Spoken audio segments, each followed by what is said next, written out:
Peace and blessings, everyone out there. Peanut Nola 504. You're welcome. Aborigine Kingdom.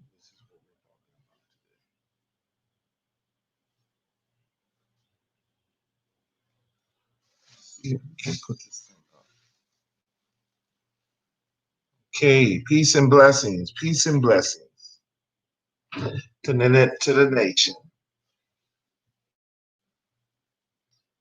Aborigine.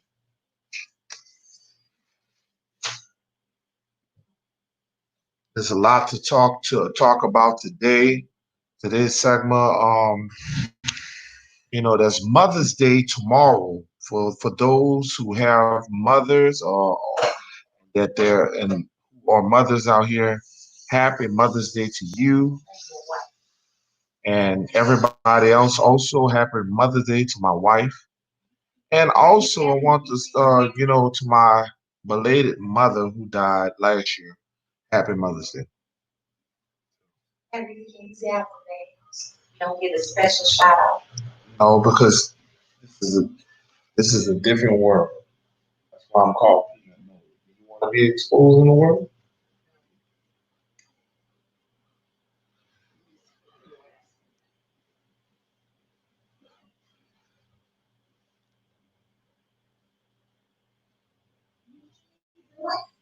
No, you can have that. I was looking at you when you said that.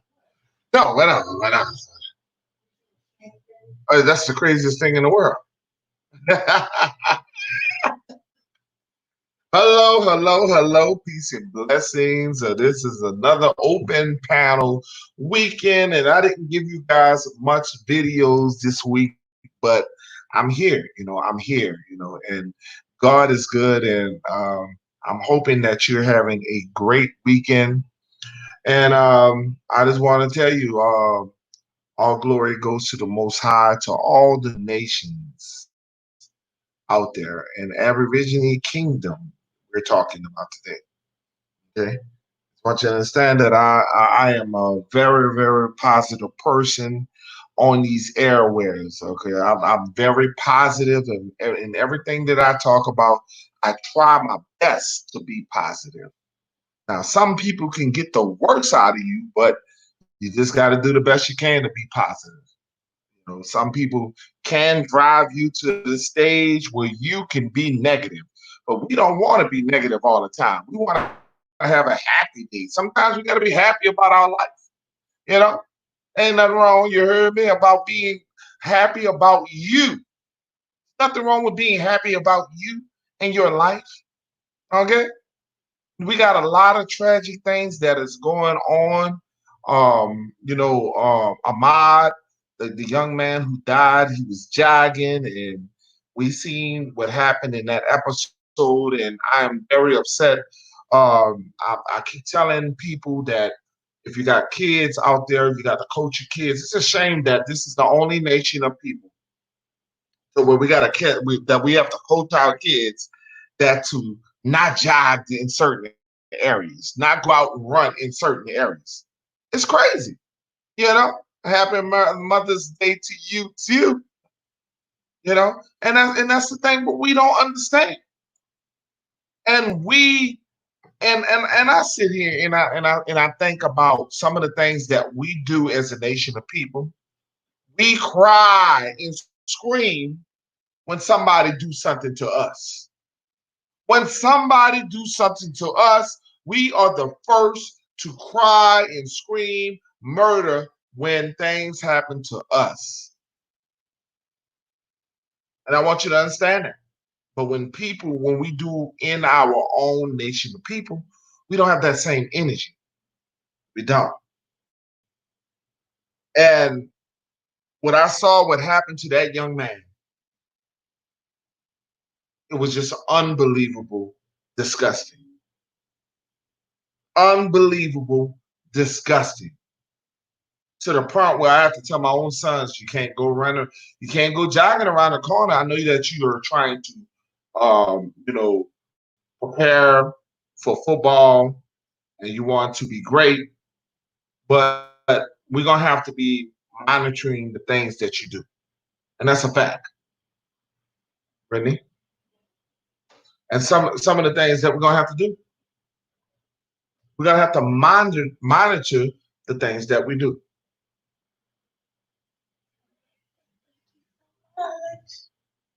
And that's what we have to understand, that we have to monitor our kids and the things that they do.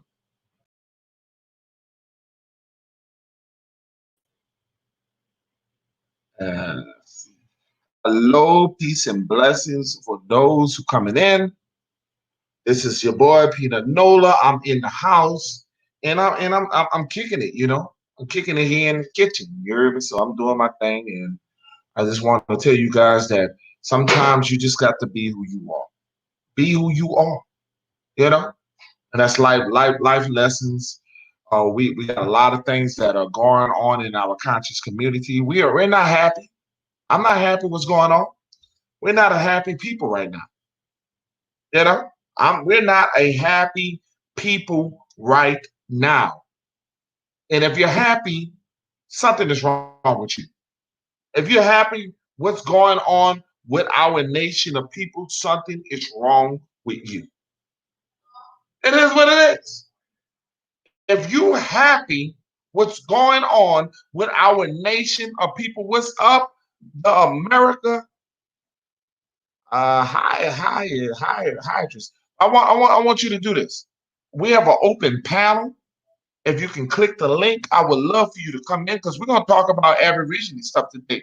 I know that you changed your name, sis. So what we're gonna do. We're opening up the airwaves today. You know, we're opening up the airwaves today, and we're gonna talk about Aborigine people and where we belong in the nation. It's a damn shame. It is a damn shame that we are being knocked off. And the sad part is that we are afraid to talk about it. We're afraid to talk about it. And I really got to be honest that we want to talk about our origin. We want to talk about who we are. What's good is talking about who we are if we're going to eliminate? Are we going to be eliminated? We're going to be eliminated if we don't come together as a nation of people. Now, the darknesses that happening to us, it was a shame that I had to tell my own sons, don't go running around the corner, don't go jogging. How many nations of people can talk like that? Tell their kids that they should not go jogging somewhere because they're afraid that their kid is gonna get shot. How many people could sit there and say that? And it's sad that Aboriginal people have to go through this because we have been lost in name as who we are. We let our oppressor tell us that we are so-called African Americans. Yes, we have let these people for many years tell us something that we're not. Without legal document, they don't document this stuff. They just tell you who you are. And you have to go do the truth for yourself, find the truth for yourself on who you are.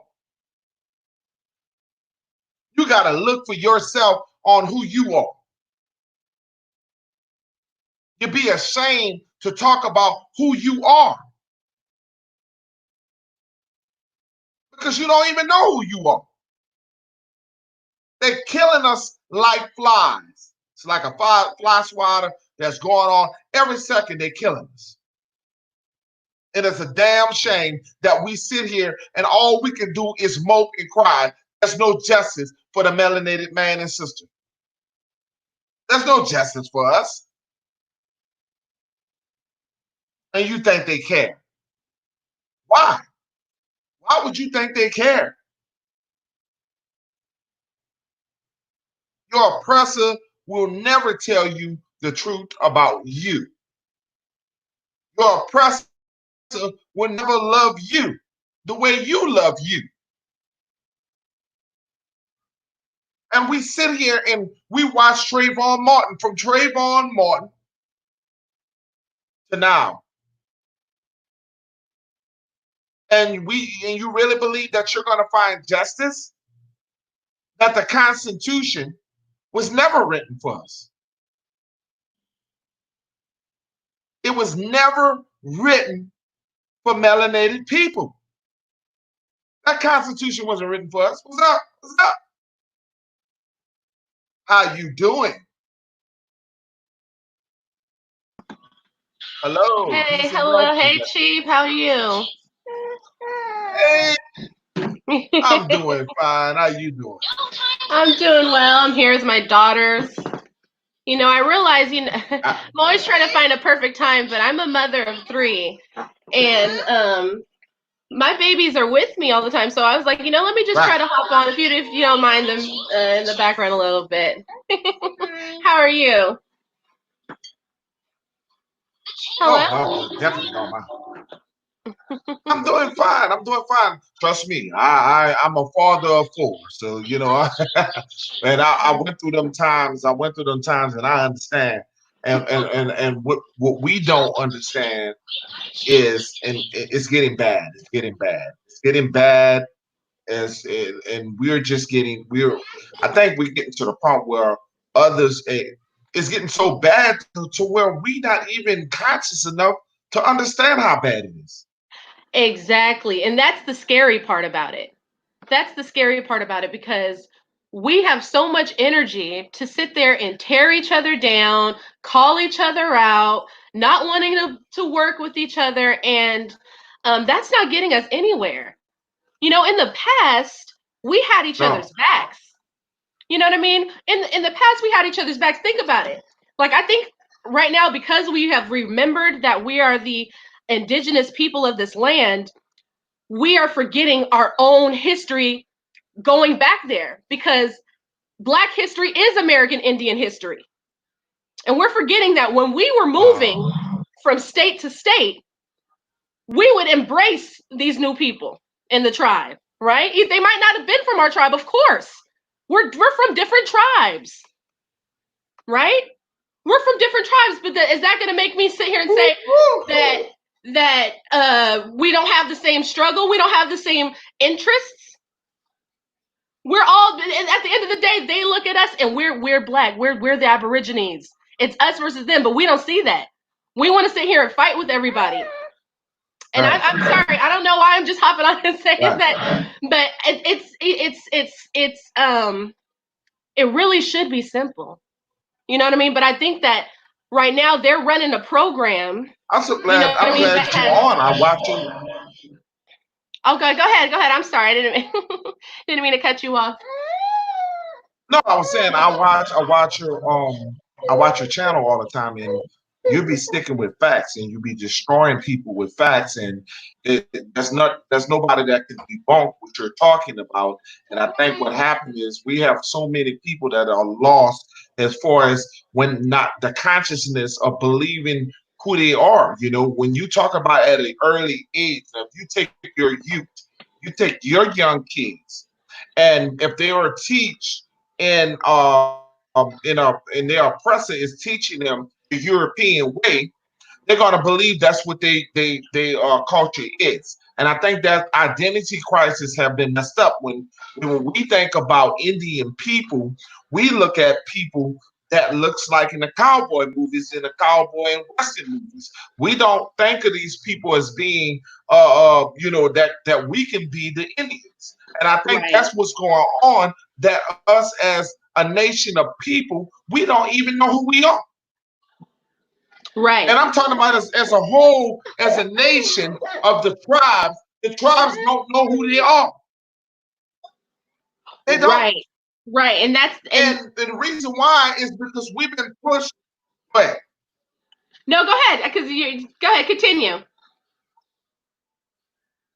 We've been pushed to believe, and when you talk about roots, and we look at roots, and we think about when we're going to elementary, we're going into school, and school was teaching us, you know, they would bring in roots and say that that's African American. When you think about back in the 1980s when Jesse Jackson was running for president, he was the one who, for all them years, they were calling black people in the 70s and the 60s. They were even in the 60s, they were calling them color, or they were calling them Negro, or they were Right. calling them indigenous. They got Right. reclassified to so-called African American. And these are the things that we don't pay attention as a nation of people. We don't understand that we've been bamboozled, as Malcolm X has been telling us a long time ago. See, Malcolm X knew who we were. At first, Malcolm didn't even realize what the hell was going on until he realized what the truth was. Right. Right. Right. It's deeper than what we know, sis. Right. So I'm gonna be quiet. It's crazy. It's crazy because they've got us all twisted around and they're teaching us. They're teaching us, and what they've taught us is in order to succeed, right? That we have to, we're really nothing without involving them in our situations. That's what I've been kind of thinking about today. The enslavement of wanting to be bought by these people. Do you understand what I'm saying? And because of that, we have allowed them to teach our children. We have sent them to their schools, and we're proud of that. Oh, my child is going, and I get that because we want our children to know things. But what are we allowing them to teach us? We're not teaching our own. We do, but what are we going to do as far as you know what I mean? On a wide scale thing, if we're still so interested in what they've got going on, then that's how we've gotten lost. Watching what they have on TV, those images, listening to what they have to say in the schools, and that being more important. Once you've allowed them to get inside your mind and have accepted them as an authority figure, nothing that you say or anybody that looks like you say matters. That's where we're at right now. Right, that's right, that's right, and that's not a possible way. And I think that's what's crazy. And it's not possible that we can sit here and talk about swabbing somebody from DNA.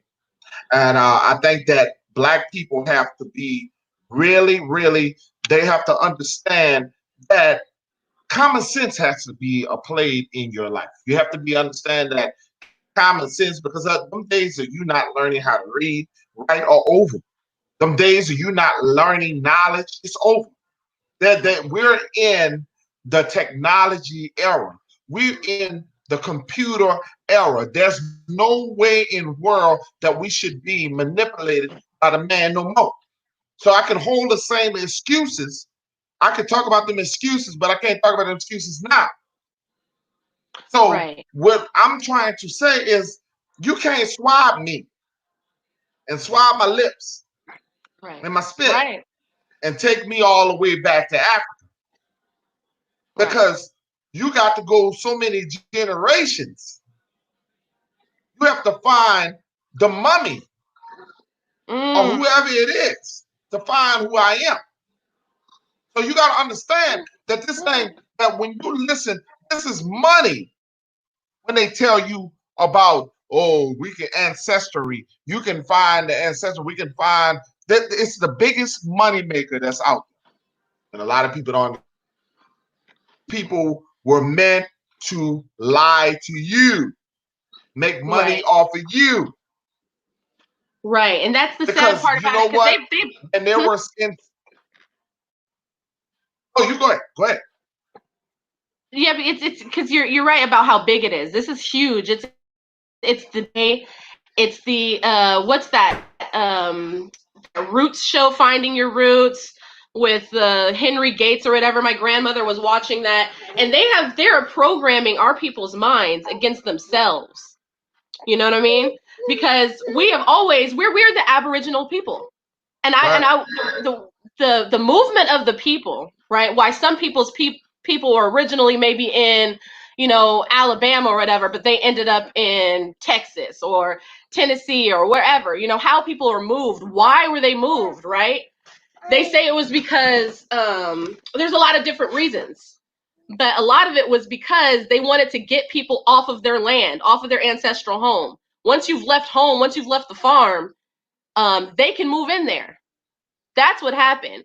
And then they were selling us to other people. It's called selling, but it's like, oh, there's a job.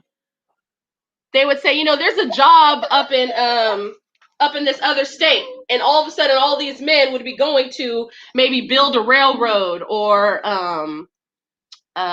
do whatever.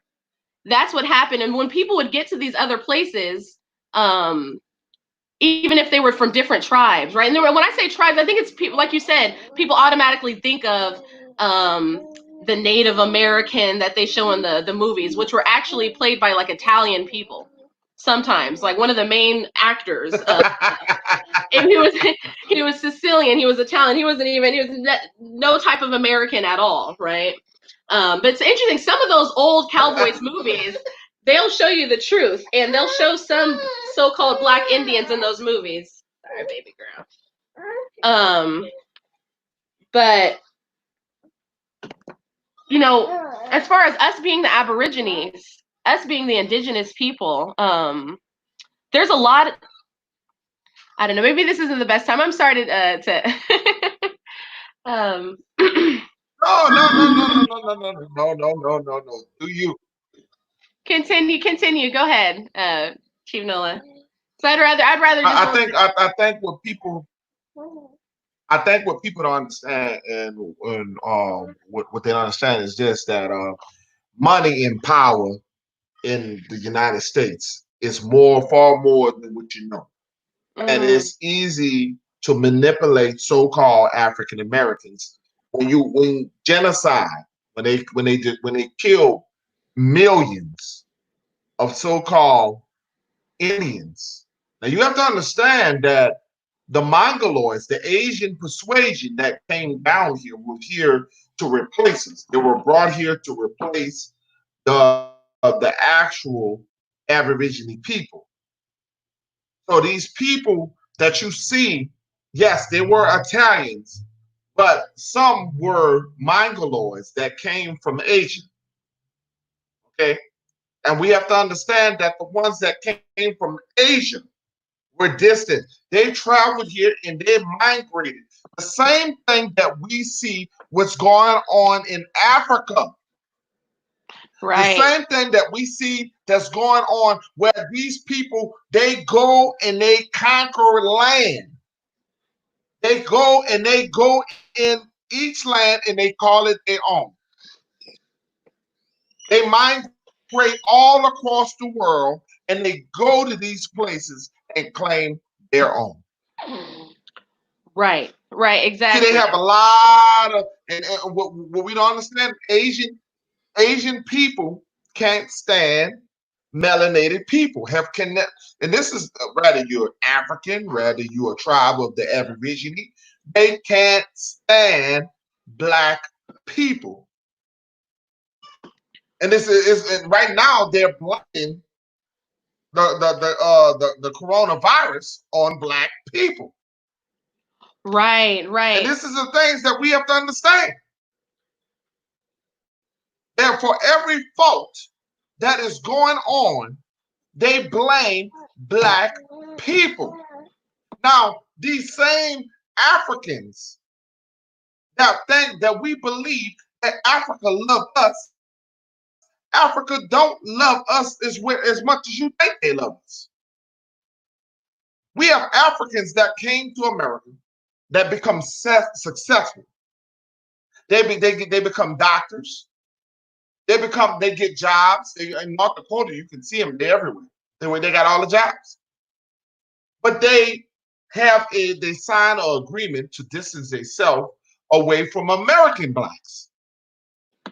And we don't understand why. These people sign an agreement. If you're going to come to America, you better not put yourself in the same vicinity as American Blacks. And the reason why, because first of all, these people know that we're not the same tribe. They know that we're not the same tribe.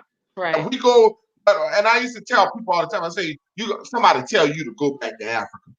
It ain't like they're going to know you. If they thought you was a part of their tribe, they would have been came and got you. Your bone structure. You see the big fat nose of the almond? You see my big lips? This is what we have to understand. Bone structures, cheekbones. We are totally different. Don't go with your skin color. It has nothing to do with the skin color. It has a lot to do with the bone structure. You take a real African and you look, just like I'm looking at Telepath. Look at his nose. Him and I got the same nose. I have a brother that is dark. We're darker than me. We got the same features, but he's darker than me. We have to, and Aborigine people come in all shades. But when we're trying to tell people that you're going to ignore the Washington Redskin helmet in the National Football League, the copper man that's on that helmet, you're just going to ignore the fact that there's a copper man out there on that helmet? And the reason why most Native Americans want that off the helmet, because they know the truth. They know who you are. They know that you are the king of this land, that you was the first of this land. They know this. But you don't know this. You don't know your greatness because you have been told that you are the last. Black people have been told that they're the last so long that they believe that they're the last for so long. Every history, everything that they talk about us, it goes back to slavery. They don't tell you how great you are. Nobody talks about Black Wall Street. Nobody talks about how great we were. They want to talk about we were slaves. That's the and then when your kid grows up and he thinks and he or she looks at the history, they begin to believe that their only history goes through slavery. He or she believes that only thing that's good about them is slavery. We got to break that mold and let them know that we are greater than just slaves. There's a part of us that is more than just slaves. It's a fact that so-called African Americans were only 5% came here. It's a fact that they enslaved the so-called Indians and they merged them together. See, people don't want to talk the real. They just want to talk what they want to talk, but they don't want to talk the real. How the hell you get here when only 5% of us came here? I mean that they said that we're African, only 5% came from. When they said that they were African, how the hell you gonna get 3,000 people on a slave ship?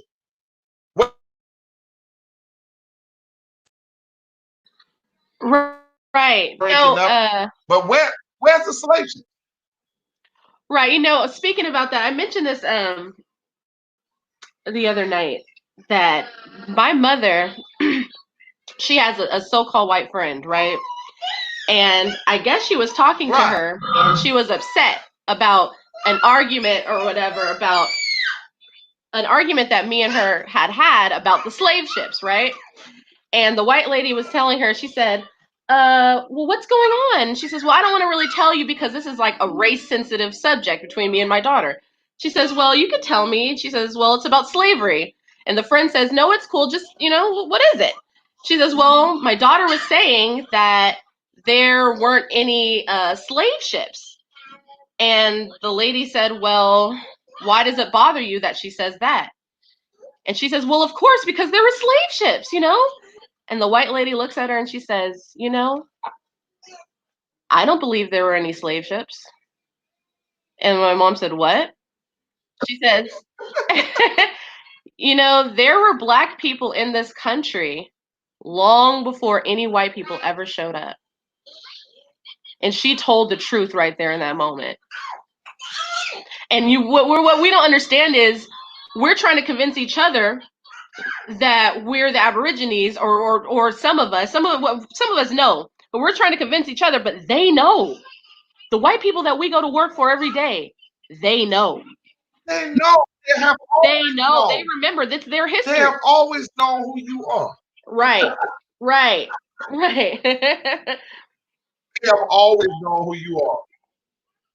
It's crazy. I get my laughs and I get my tickle off it, and they have always known that, because you got to understand that when you look at the slave ships, and we're talking about, you can find the Titanic boat, you can find Confederate history, but where is the slave ships? And I don't want to hear nothing about somebody tell me about some cartoonery.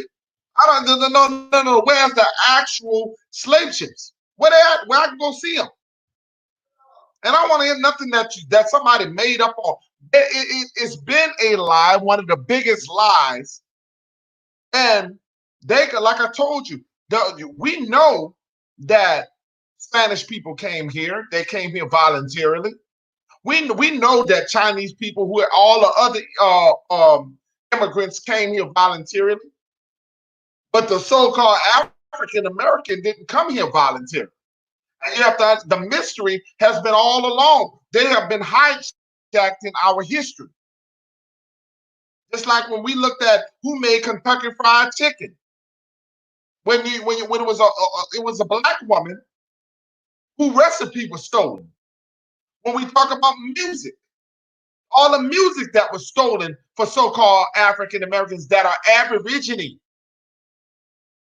So if they're willing to do some of them things, what the hell you think they'll do to your identity? If they're willing to go so far to do all the things that they have done, stole things from you, your history, and you believed it, you were bamboozled. You believed that these people loved you so much that your oppressor would tell you the truth, that we can go in their school, because these are their schools. The English language is their language. And people get mad when I tell them that it's not our true language. It was ripped out of us, beaten out of us. And we want to talk about the Holocaust. The Holocaust, yes. I feel for the people who died in ovens, but that was their own people who killed them and put them in ovens. Hitler was a Jew. Now remember that Jewish, let me change that word back, Jewish. Know the difference between Jewish and learn the difference between a Jew.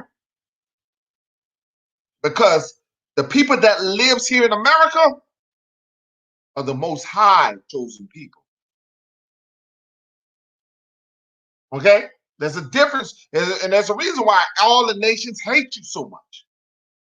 At one time, we were connected to Africa. Everybody was connected to Africa. Continents used to be connected before the world was separated. America was a puzzle.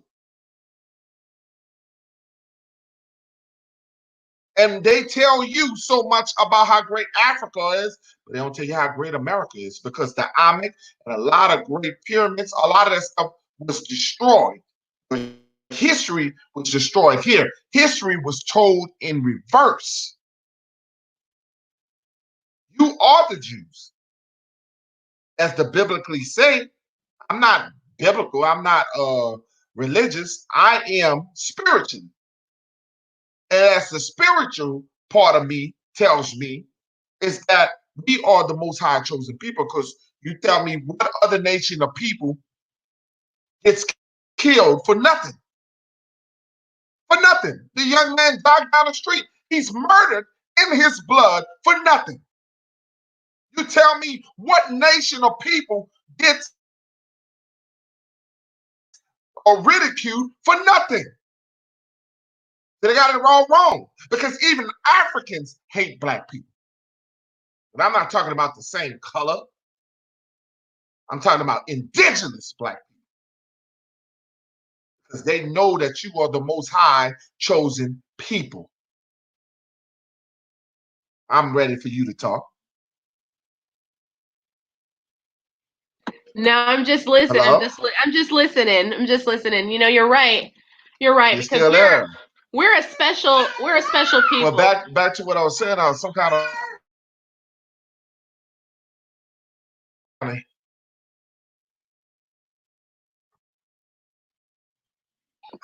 yeah, yeah. I think Oh, there's okay. like a I'm little sorry. lag in the stream. I'm sorry about that. I don't know what's going on. I don't know if it's my computer. I was saying we're a special people. Everybody else from around the world, they know their history already. Nobody has been stripped from their heritage and their culture and their language and their history, Yeah, their ancestry, you're like kind of the backing American out. Indian. Okay. Oh, I can hear you now. At first, you were backing out. Yeah, I think there's a lag in the Yeah, stream. and keep talking. What you're saying? I was saying that nobody around the world, there's been colonies everywhere. I mean, they've enslaved the globe, but nobody has had their history and their culture and their language and their ancestry, everything stripped from them like the American Negro. What they have done to us has been disgusting. No. You know what I mean? And that's how you know who are And they have the told the chosen history ones. wrong. They told the history wrong. Right. Right. Exactly. They told the history wrong, sis. What they did was they told you that it was the Africans that were the ones that would abuse Mr. Yes. They were only 5% that came. There was a small percentage. You got to understand that we are smart enough to understand technology. You have to understand that technology, that they didn't have motors back then. Them people were sailing on sailboats. There's not a possible way that the people came that you can carry that many slaves to a new land without these people dying. It don't make sense. And then you have to understand that you have to have 6 slave masters. There's no possible way for 6 slave masters to hold down the 300 slaves. It ain't possible. And if you believe that our ancestors, if that's the truth, that we would allow them to take us somewhere, then you're crazy. I'm not saying that slavery didn't happen, that they didn't come in small groups. I'm telling you the people that were enslaved were the indigenous people that were already here. No, I know that. I know that. They're there. I don't even I'm not really believe. debunking that. Right. I know that. I honestly believe it's like, there's, like you said, 5%. It's a very small amount of people who might be from Africa. And if they are, they know they're from Africa. You know what I mean? They have an African name. They have They an know African culture. You know what I mean? They just got here maybe a couple of generations ago. That's the difference, right? You know what I mean? And it's like, Right. I don't really want to hear that, because it's like, think about it, right? If we're supposedly African, right? Where is our African accents? Right? Some people have been here from actual Africa. Where's that? From a couple of generations, right? A few generations, and they still have that accent, even if they were born here, because their parents or whatever were from Nigeria. Well, they still have that accent. Where is ours? Huh? Not just the African accent. Where is the? You gotta think about this. And like I told you, if you take a real African, you bring that African here, you can look at the features. And you can look at our culture, how we dance, how we do things. We are the most unique people in the world. The American Indian is the most unique people in the world. And people don't understand that we are so different. That's why Africans know they look down on us. They don't have a respect for us. They know we not a part of their tribe. We go over there, them people like, who the hell you think? Them people know who we are. And the sad part is we don't know who we are as a nation of people. You know? Right. We're slowly learning. I love seeing more people. That's why I really appreciate your platform. I appreciate your platform, right? Because it's going to take us to continue to spread the word, spread the good news, let people know what the truth is. Because it's a spiritual battle. It's a Well, spiritual I battle. appreciate yours too. I appreciate yours too. Thank you. Thank you. I appreciate you having me on today too. It's like my first one I've hopped in on. So thank you. Thank you. But yeah, I just think about it. I think about what's happened to us because we weren't brought here on slave ships. What happened with us is we were colonized. We were colonized. We were all of a sudden introduced to Wow. the white man, right? The white man. And that's what really happened. I've been thinking about it all day. I don't know if you've ever seen that movie Dolomite Is My Name with Eddie Murphy. Right. Have you seen that one before? It's on Netflix. It's a movie, and it's basically about this up and coming comedian. He wants to do some acting and things like that, and it's you got to check it out because what happens in that movie is what has happened to us as a people completely. He had something going. He had a dream. He wanted to get, and he wanted people to know his name, right? And he did it. He created these movies, and the people in the community were loving it. He was selling it out.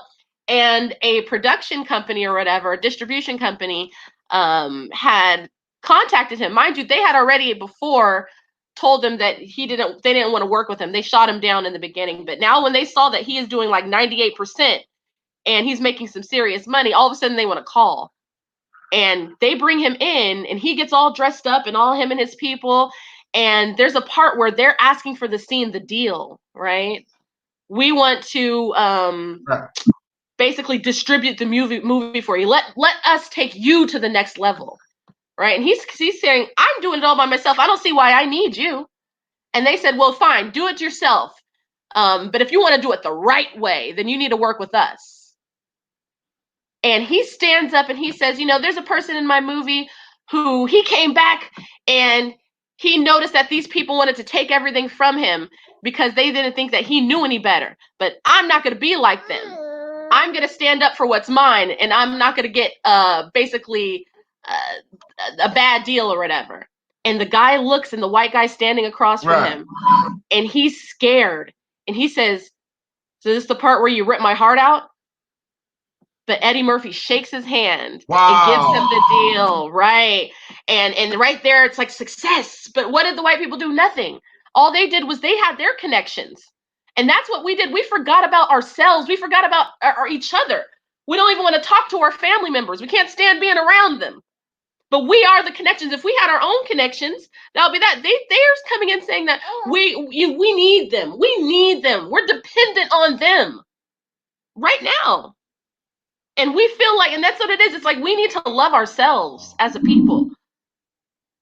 If we loved ourselves, we realized we didn't need them. But you see what I'm saying? They shook the hand, and they brought, right after that, they brought a check, right? Because the deal is done, and on the check and the envelope, check out the movie, is a red devil sign. It's a man, and it's like all red print of a devil. And they made the deal with the devil right there. Right there. Because I honestly think if we really cared about ourselves, we would realize that if we could gather, if we could start to get with our family members and got out of this, got some, you know what I mean? Get back to the land, grow our own food, right? Right. We're asking them to take care of us. They've always hated us. They've been killing us for generations, hundreds of years. But we're saying feed us, and they've been poisoning it.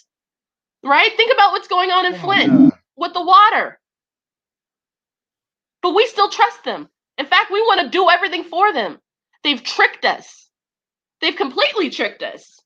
You know what I mean? When you think about it, they taught us that we're nothing, right? They said, slavery's over. It's all free. But you guys are stupid. You're nothing.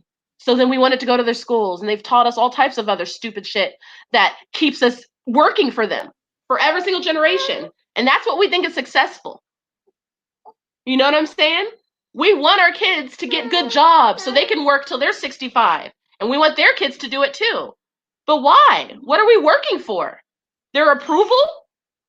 You know what I mean? You're nothing. You can't do it. You can't get in this type of job, right? This type of job is reserved for white people. And then we work so hard, and the more that we work, the more money we make them. You know what I'm saying? Right. I don't know. I've been thinking a lot about it because it's, we're in a situation right now where everything that we do feeds the beast. They profit off of all the companies, the corporations we work for, the taxes that we pay. It pays them. So it's like, how do we get out of that system? Until we get out of that system, we're going to be, you know what I mean, a slave to them and what they've got going on, right? A slave there, and it feeds their programs. It feeds their disinformation, their miseducation. So that's just what I've been thinking about it. And I think, like, how do we get out of that? Well, we need to unite. We need to come together and say, we are the people. I think why people not uniting is because they still caught in the so-called African American theory, and then they've been caught by, they think that they are Egyptians. They think that they are the people from Kemet. And when I had to do a study and I was reading, and the people of Kemet was called the land of the black face. Okay. What people don't understand is that the people in Kemet were that you see the Egyptians, they were Africans. They were Africans. They were definitely Africans. But them people were not us. And we want to be of the black, oh yes, we want that African medallion. I'm not telling anybody that at one time civilization didn't start in Africa. That's not my debate. My debate has never, ever been that civilization started in Africa. My debate is who began America. That have always been my debate. And people get so caught in they get upset. And that's when you see house brothers, and I ain't gonna say the N-word, you know what I mean, is when the fact that they get to the part where they can't believe that we could have been the first. They've been structured to believe that we have been the last so long that they cannot believe greatness about us. They can't believe that this land was ours because they have seen so much of what the movies have told us, so much of what society have said, and don't want to do anything, no research, not good on doing research, understanding that it's been a lot of the things that have been ripped upon us, taken away from us. Everything that we presented to the world has been taken from us. Everything. We have some of the greatest singers, and some of the greatest singer songs have been taken from us. Until we understand our work and stop destroying us as a nation of people, we can't complain. In Family Dollar, it was melanated people who killed another melanated man. Down there in Michigan, you brought up Flint, Michigan. That went out, that was down there, and the security guard told him to put a mask on. You can't come in the store without a mask. But they felt the need to kill a brother because the man said, put a mask on. Then we have the flip side when our oppressor kills our people. Then we have a problem, which I have a problem with our oppressor killing our people. But I have the same problem with our people killing our people. If you're going to put the same energy up when somebody else is doing you wrong, do it when your own people is doing you wrong. I'm quiet.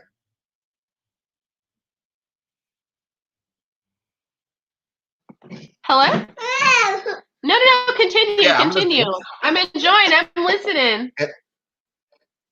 And that's the thing that we have to understand. We give so much energy, and we want to cry and scream when our brother is being mistreated. But it's okay for us to treat our brothers as the same.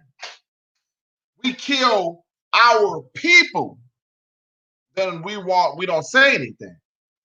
But when our oppressor kills our people, then we want to have an outcry. And I tell people, have the same energy as the same as you felt when our oppressor kills our people. And I don't give a damn if you get mad with me for saying it. Because I'm going to speak my piece and tell you that we are our own destruction. We can have more than less. We can have more than less when we understand our own faults. Because 400 years of captivity is no longer. At some time, some point in our lives, we got to start looking to ourselves and start realizing how great we are. We got O'Neill in the house. We got Miss Reese in the house. And until we understand, and that's the sad part, we will never understand who we are until we start admitting our faults. We can't get better without treating each other better. We can't get better without treating each other better. We live off of drama. We live off of tearing each other down.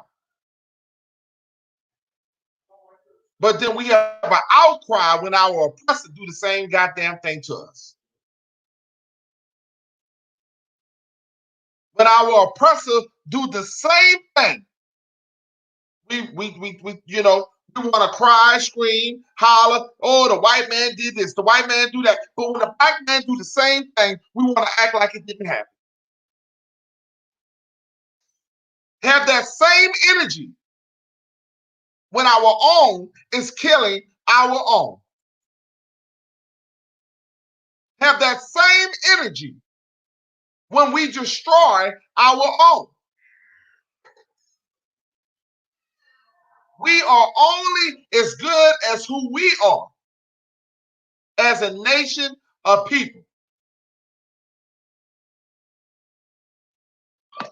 Right. I think about that. I think as a nation of, huh?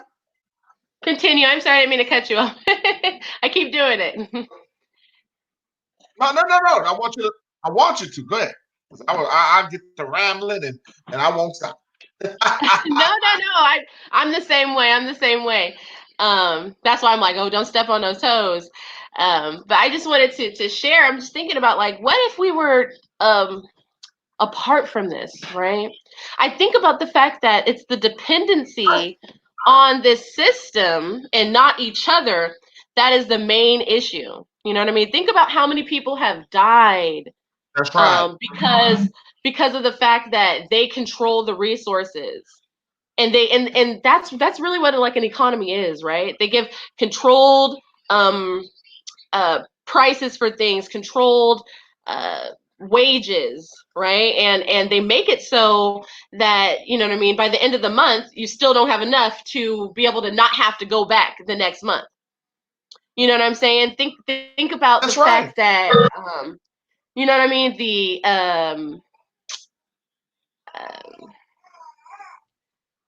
the fact that our people, I mean, everything is based off the fact that we don't have access to the resources.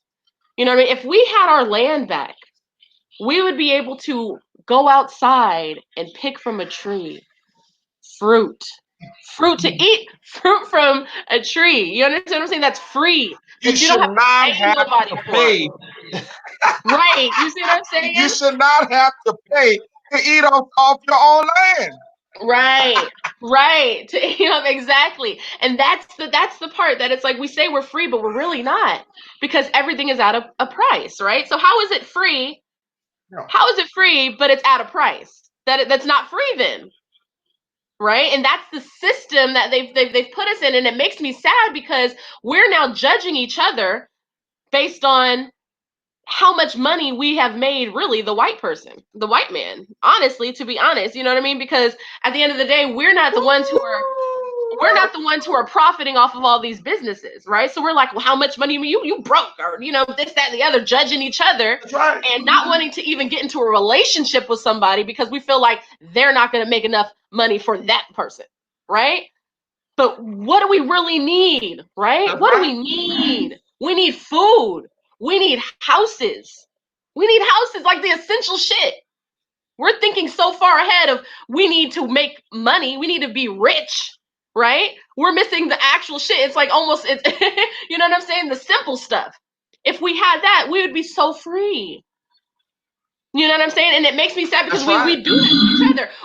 That's right. Young men are killing each other in these communities because they feel like they ain't got enough food to eat. When there's abundance on this earth, right? There's abundance on this earth. If somebody's in the hood and they don't have enough food they don't have enough money to buy food, it's a crime that they're not able to go out and get the abundance of the earth. What is that about? Who the fuck told them that they can sit here and destroy the abundance of the earth? Right now, they're destroying. They're pouring out like hundreds of thousands of gallons of milk, and even though I'm not too big on dairy, it doesn't matter. That's something that people could have made. There's people who starve. There are people in this world who starve. You know what I mean? Who is in control of these resources? That's what makes it crazy. Our relationships have deteriorated over this making of the money, when we really need to make sure that we can feed each other, that we have a roof over our heads, right? I'm sorry to keep actually like I can go on and on, but it's like no. You on fire. You on fire. You're it, on fire, and that's what I want. And we are making these people aware that the fact that we're not going to stand for this no more. We are destroying our infrastructure, or as far as our trees. The trees. It's okay to take the trees down, but are we replacing the trees? And this is what How could you be a chiefess or a chief and not talk about these facts? That the fact that they are taking many of our wildlife, and they're destroying our all our structure, and we're not replacing what they're taking away. And we're wondering why the environment, and while we are exposed to so many diseases like the coronavirus, because the trees are our defense mechanism. What people don't understand is that the trees protects us from diseases. But every time we remove a tree, we don't understand. And as far as you was bringing about growing food, that's what I have always been encouraging people. I have my own garden. I grew my own food.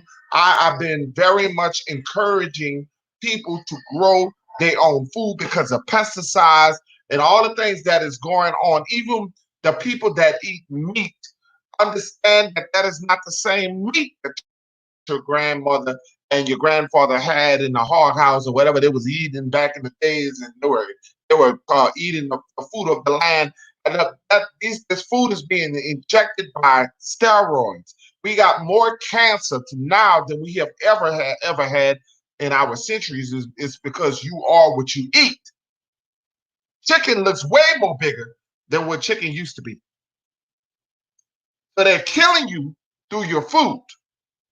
Now, I don't eat all the stuff that I don't eat all that stuff that other people eat. But if you're going to eat it, you have to understand and be educated what you're putting inside your body. Your body is the temple. And if you destroy the temple, you're not going to exist.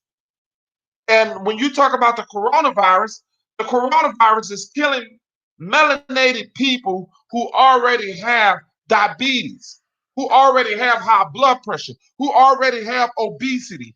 There are who already having cholesterol problems. These people are already sick.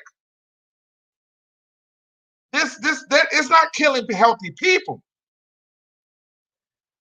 And It's been designed that the fact that it's no coincidental that black people eat the worst.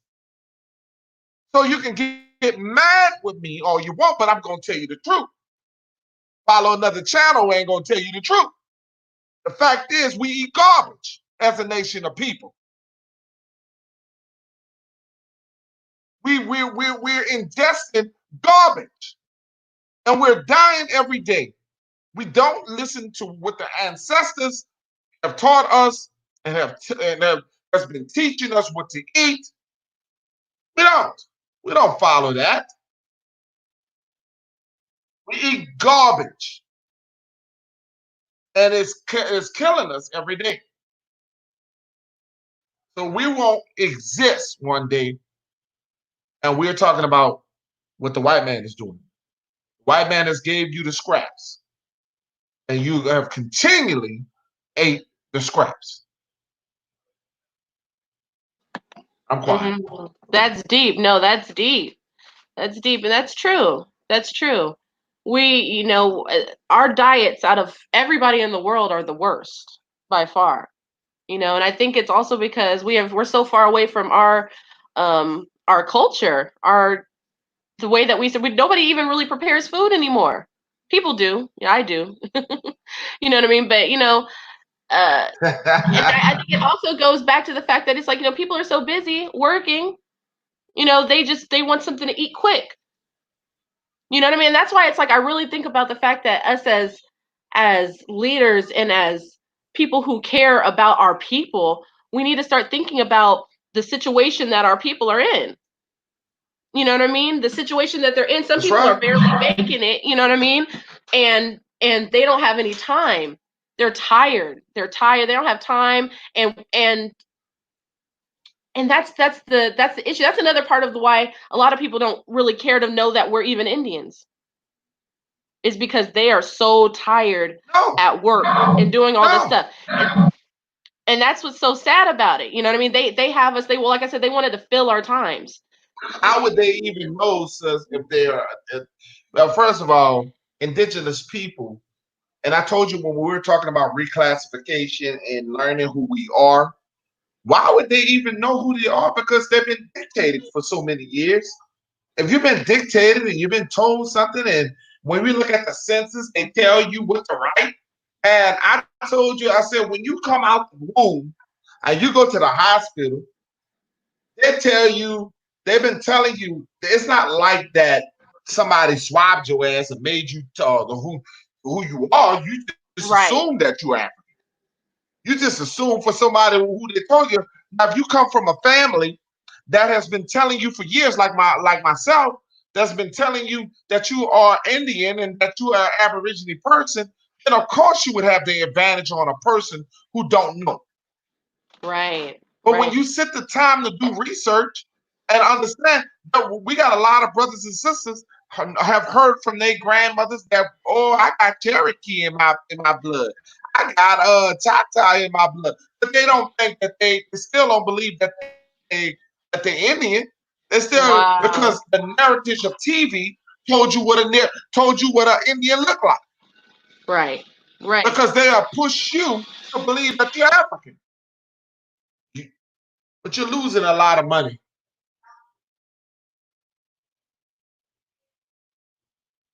Some people in Oklahoma right now who has replaced us, the $5 Indians. They're getting they got the casinos. They got everything. While we sitting up here and we have a lot of people just don't know who the hell is. They're benefiting off of us. We have been, just like I told people, we ain't just the Indians. We the Jews too. Facts. Facts. That's true. People don't like talking about that though. It's the truth, and if you just really, all you have to do is just really understand your own history, and then it's clear. It's really clear about who we are, on so many different levels, right? On so many different levels, and We That's have to right. really understand that. We have to. We have to. But I think really what it is, we have always been taught to hate each other. We've been taught to hate ourselves. We've been taught to hate ourselves. So when we see other people who look like us or kind of Yes. like us, we want to Yes. hate them too.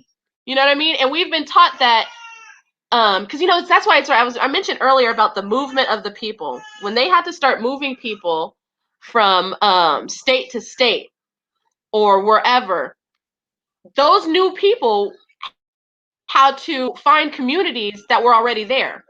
So the whatever Indian or Black That's right. community that was there, they would be brought in. And think about it. Think about in the past, like for instance, my grandma and my grandpa, they were from Kansas, but they ended up moving to Compton, California, back in the 50s or something like that.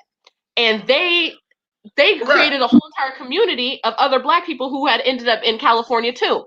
I was just asking, like, people, long-standing people who were like godmothers to each other's kids, and I call them auntie and uncles. It's just all these people on one little block of a street, right?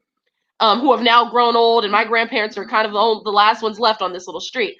But when you think about it, that's the new tribe that was formed, and they were from different places. I asked my mom, I said, where was so and so from? She said, I don't even know where her people were from. She's like, maybe Texas, I don't know. But at that point, it didn't even really matter.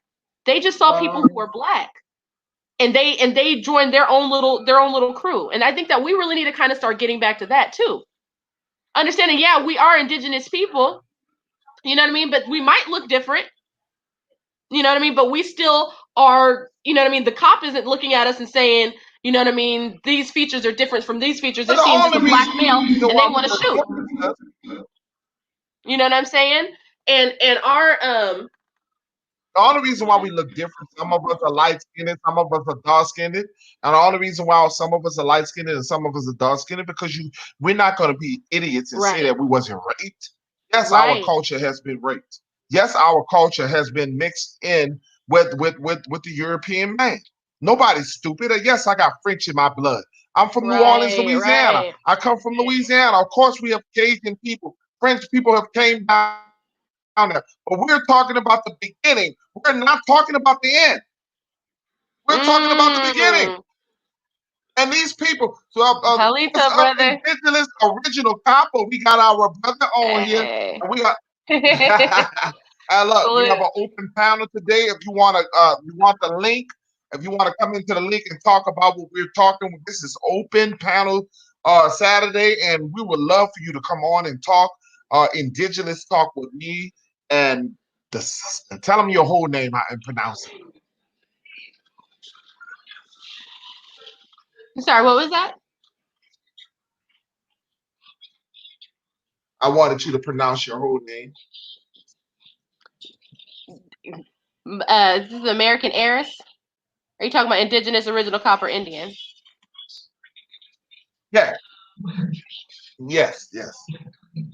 Because you went from, I think you went from Empress, right?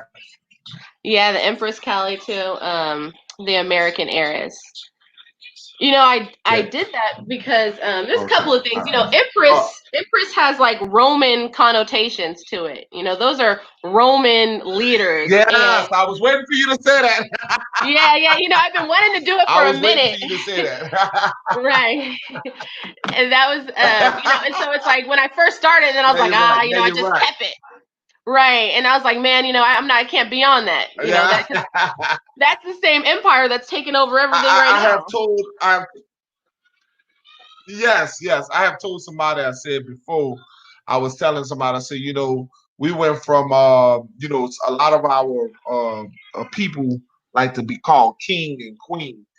They don't realize that term king and queen are from the are basically European terms. So what I Right. was telling them, I said you can be a chief or a chiefess. That Mhm. is more like American, okay? Right.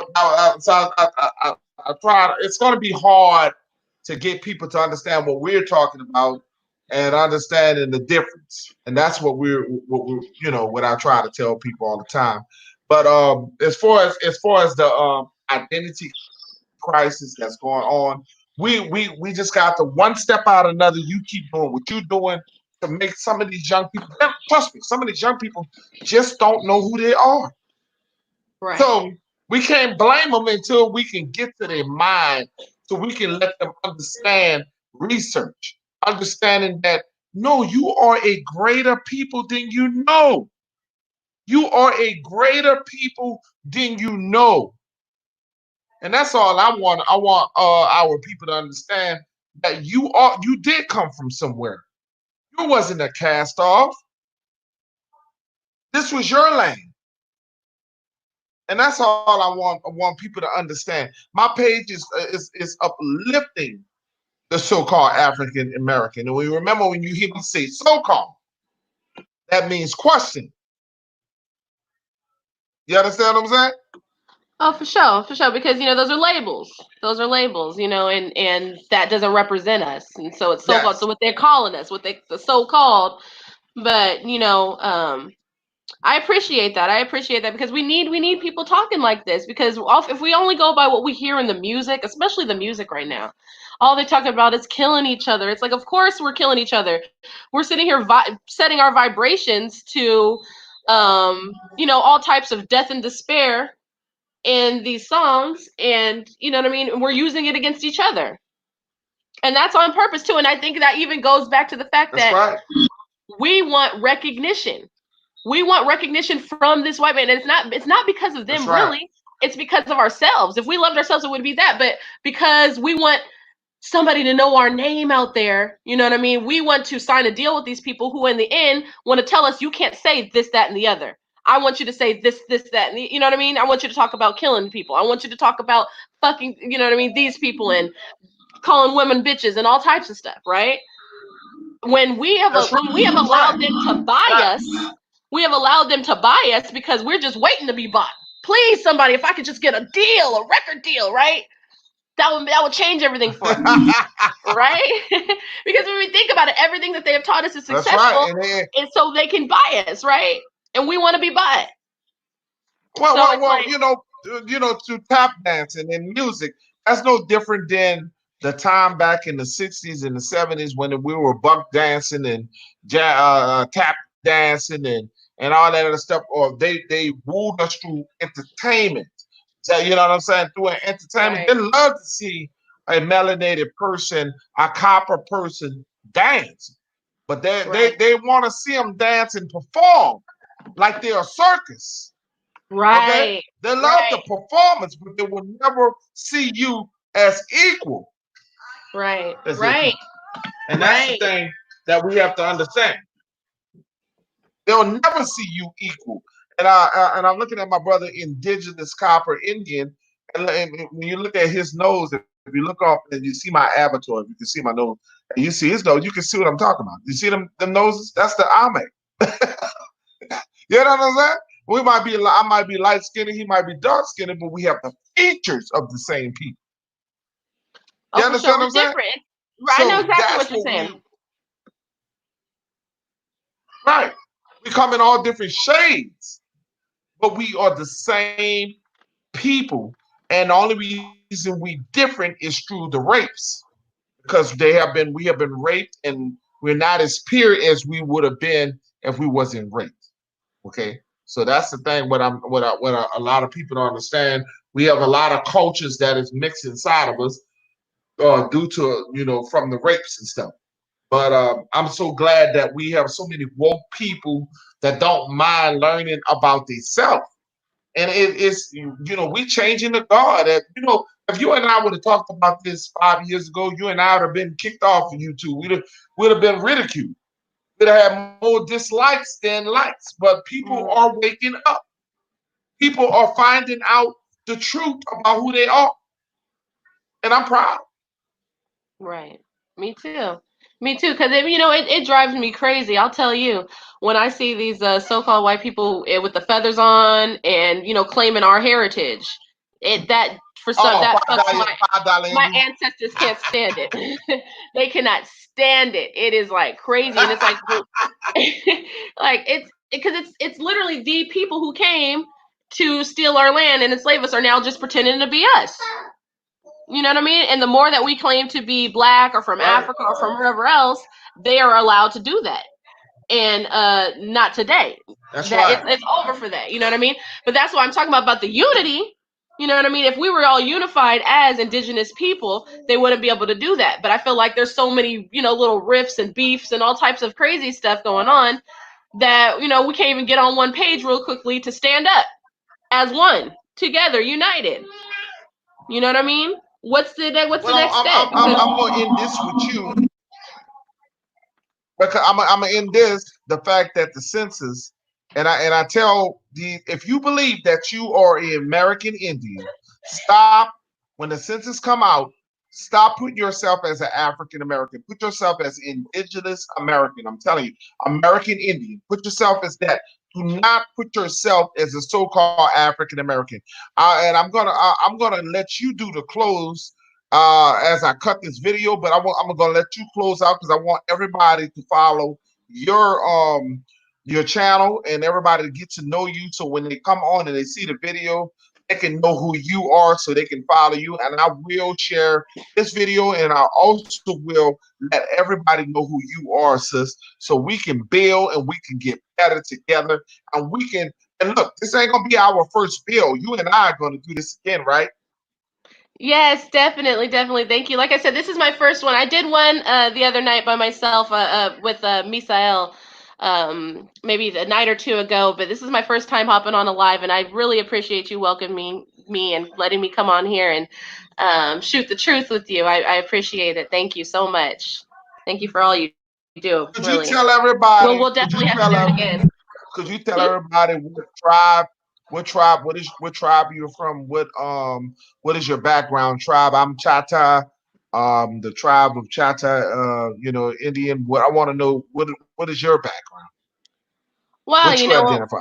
On my dad's father's side, he was a straight Powhatan Indian, Virginia Indian. My people were the copper-colored Indians who met the Englishmen in Jamestown. So Richmond, California. If people don't know that, Richmond, California was actually the capital of the Powhatan chiefdom, right? And Walter Plecker, and it was even before Walter Plecker when they started the paper genocide on the Indians and the indigenous Americans in Virginia. That was going back to like the 1600s, the 1700s. We got another person on the panel. I guess I ain't cutting off. I was going to say, he's like, not so soon. Indigenous or original. Hi. We're doing fine. How y'all doing? Oh, okay. Good. Yeah, I'm just coming in. I've been out. So okay, well, we glad you in here. Yeah, what do you think about what we're talking about today? I think it's very righteous. You know, I'm all about us coming together, us working together. You know,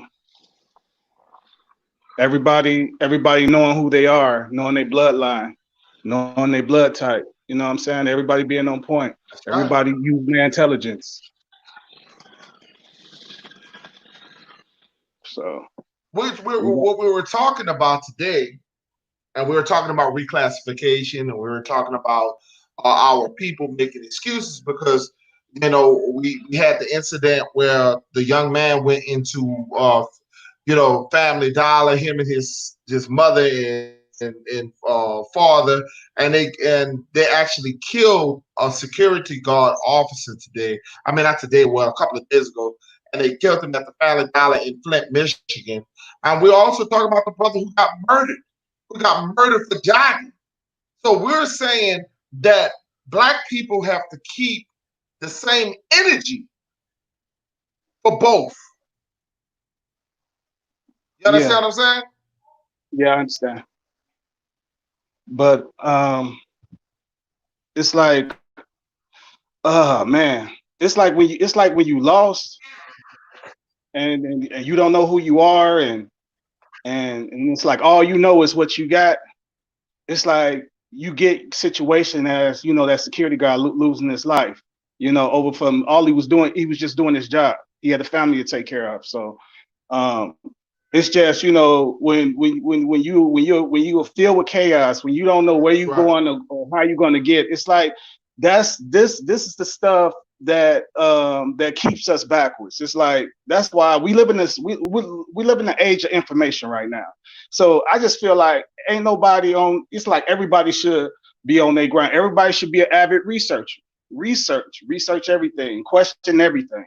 So I just feel like our people in chaos right now because they don't know where they're going and they don't know where they want to go. They don't know themselves. So it's like I don't know, because at one time I used to be a sheep, so I didn't know who I was. You know, I didn't know where I was going. So I know exactly what I'm talking about. It's just Wow. a lot of our people. It's like they're stuck and they don't know how to get out. So it's like my heart goes out to everybody that's going through chaos that don't know who they are. But my thing is, it was something inside me that woke me up. I guess I was thinking it could have been the creator, my ancestors, I don't know, my soul. But the ones that are awake supposed to be awake, and the one that's still asleep, it's like some people's not gonna wake up. So I think we just need to concentrate on the ones that I think we should concentrate on all, but it's like the ones we can get, let's get them. But it's like it's too much knowledge on YouTube and different outlets on the internet that people are still stuck when the information is there for you to learn who you are, learn your history. Genealogy is the key. You got to do that. So it's like it's a lot's going on right now, man. If you're not strong mentally, spiritually, and physically, it's like you're gonna be lost. But it's like I understand what y'all, the issues and whatever. I'm just saying, get into the root of the problem, and that's you, and that's everybody. I'm talking about you, everybody. You got to be accountable for you. You got to take care of you. Why not fill your head with knowledge? Why not find out who you are? Why be scared of the truth? So. I don't mean to be all over the place, but I just got through smoking, so I'm high as hell. So I'm just I'll tell you you this, know. I'm proud of you. No, you're not over the place. I want to tell you this, that I'm proud of you. Yeah. but I want to tell you, I'm proud of you. I want to let you know what you've been doing. I'm very proud of you. And I want to tell you this. Thank you for your support of this channel. And we gonna do this together. We gonna be powerful together. And I would love to get Copper, beautiful indigenous, on here. We gonna be a power team. We got to come together, just like the Yeah. sister, Yeah. sister say. It's time for us to come together. We got to stop. To be honest with you, we for so long we've been told that we come from somewhere. This ain't our country. You know what I'm saying? If you from Mississippi, if you from Louisiana, if you from Florida, if you from Yeah. Alabama, if you from Carolina, I don't give a damn. Texas, I don't care where you from all the way down, you are the indigenous people. If you're from Georgia, if you're anywhere in the South, everybody that has gotten to the North is the reason. If most people that's in Chicago, they were indigenous people that ran from the South.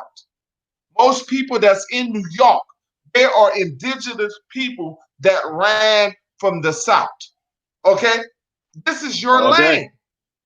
What's up, All Master day. Wounded Fee in the house? This is Yeah. your land, and we got to stop letting people tell us to go back somewhere. If we told them where to go back, where the hell they gonna go? Right. And If watch we told them them slave. where to Watch go them back, slave where when the we hell tell they them. gonna go? Right. And Right. are we gonna stand up and say that this is our home and stop separating ourselves? I love it. Hey. It's like I embrace. I embrace me. I embrace me. I embrace like Master righteous Fundi people. It's P, come like on in, Master Fundi P. We're waiting on you. embrace Yeah, that. man.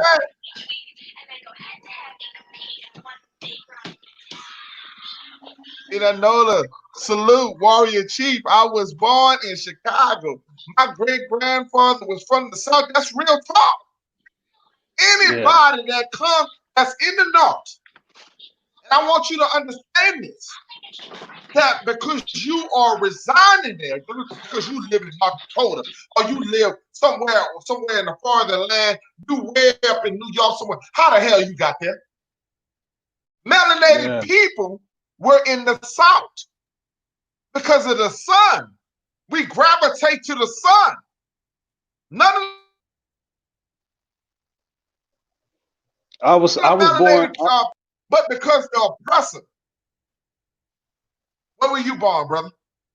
I was born in Gary, Indiana, born and raised, and my people, but all my people is from Mississippi. My mother, all my uncles. Okay. Oh, could you hear me now? Oh, Gary, Indiana. Yeah. Could you hear me? I can hear you now. Okay, well, all my people from Mississippi, but they all moved to Gary, Indiana. So, I did my genealogy, and it's like, could you hear me? I can hear you.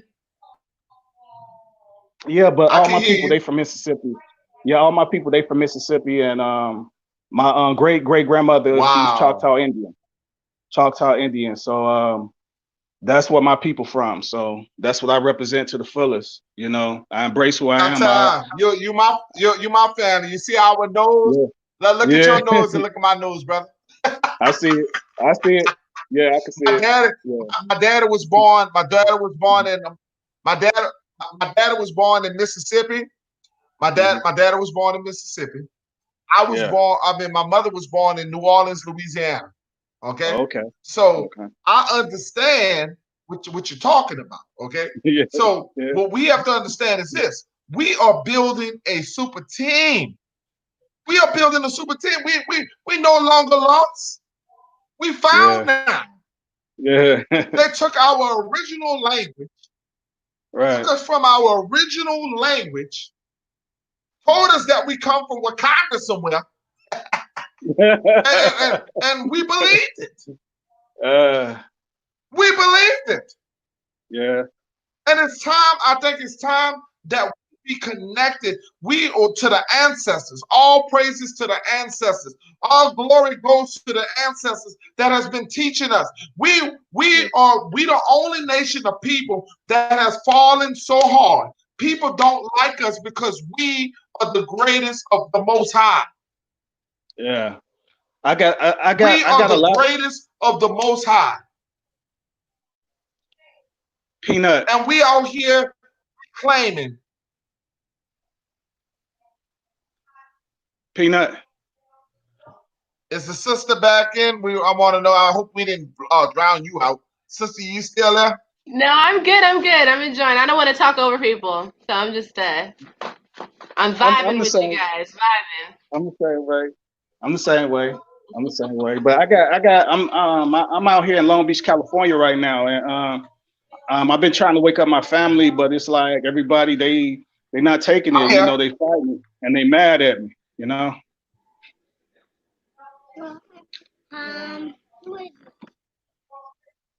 I've been trying to wake them up for so long, and I've been trying to share stuff with them, but you know they don't want nothing to do with me. So it's like I'm out here by myself trying to, and it's like I don't know what else to do. It's like you give people information and they don't want to take it. What can you do? Can't really do nothing. So, well, you know what? What you can do is you can move where the tribes love your ass. You can move where the tribes love you. Go find your tribe, and we'll figure out where go back where you're supposed to work. If they don't love you, we love you. If they don't love you, we love you. We don't need to be loved by everybody. We have each other. Yeah, we don't need everybody. We got each other. Right. Because we always see, as a nation, we have always been alone. We have always been alone, sis. We have always been alone. And we've done well without everybody else.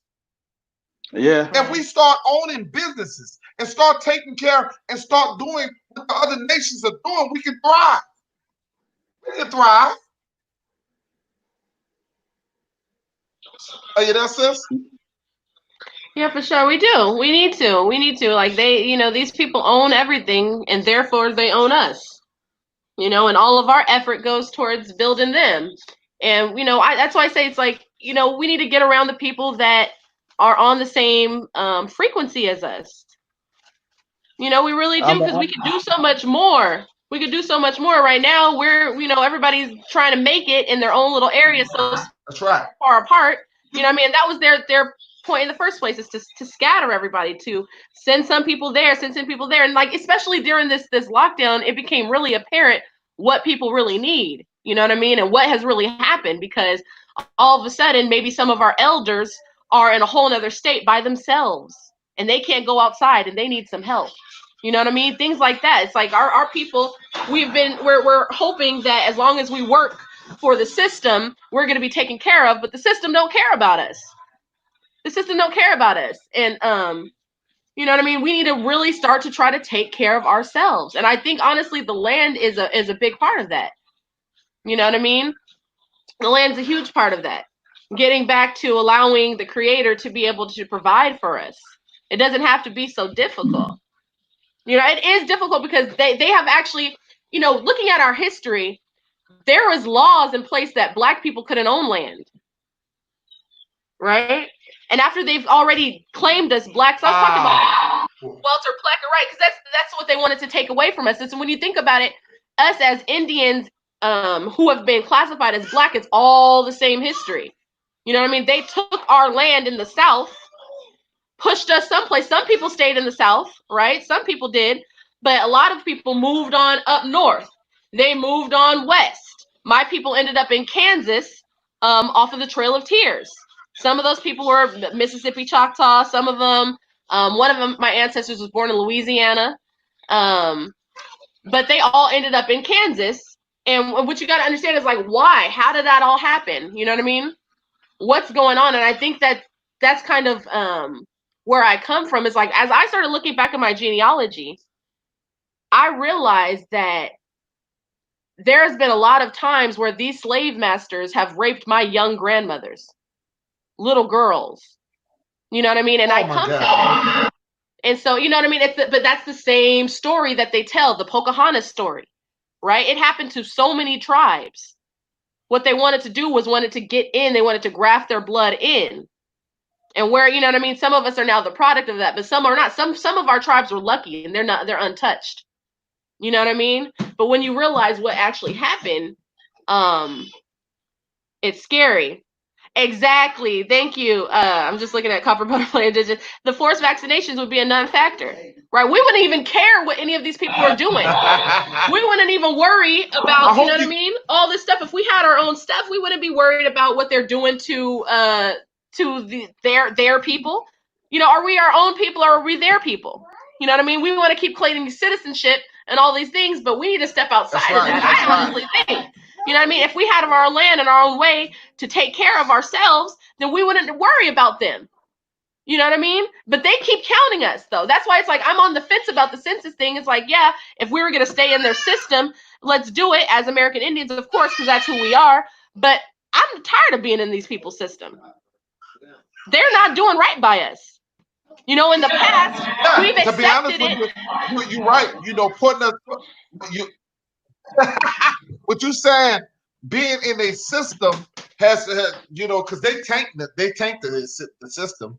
And, Right. and when we talk about our farms, and I was talking about, when you talk about black farmers right now, do you realize that the Aborigine people, the indigenous people, taught the white man how to farm, actually how to grow food, and Exactly. they actually manipulated. To this day, there's very few black farmers out there.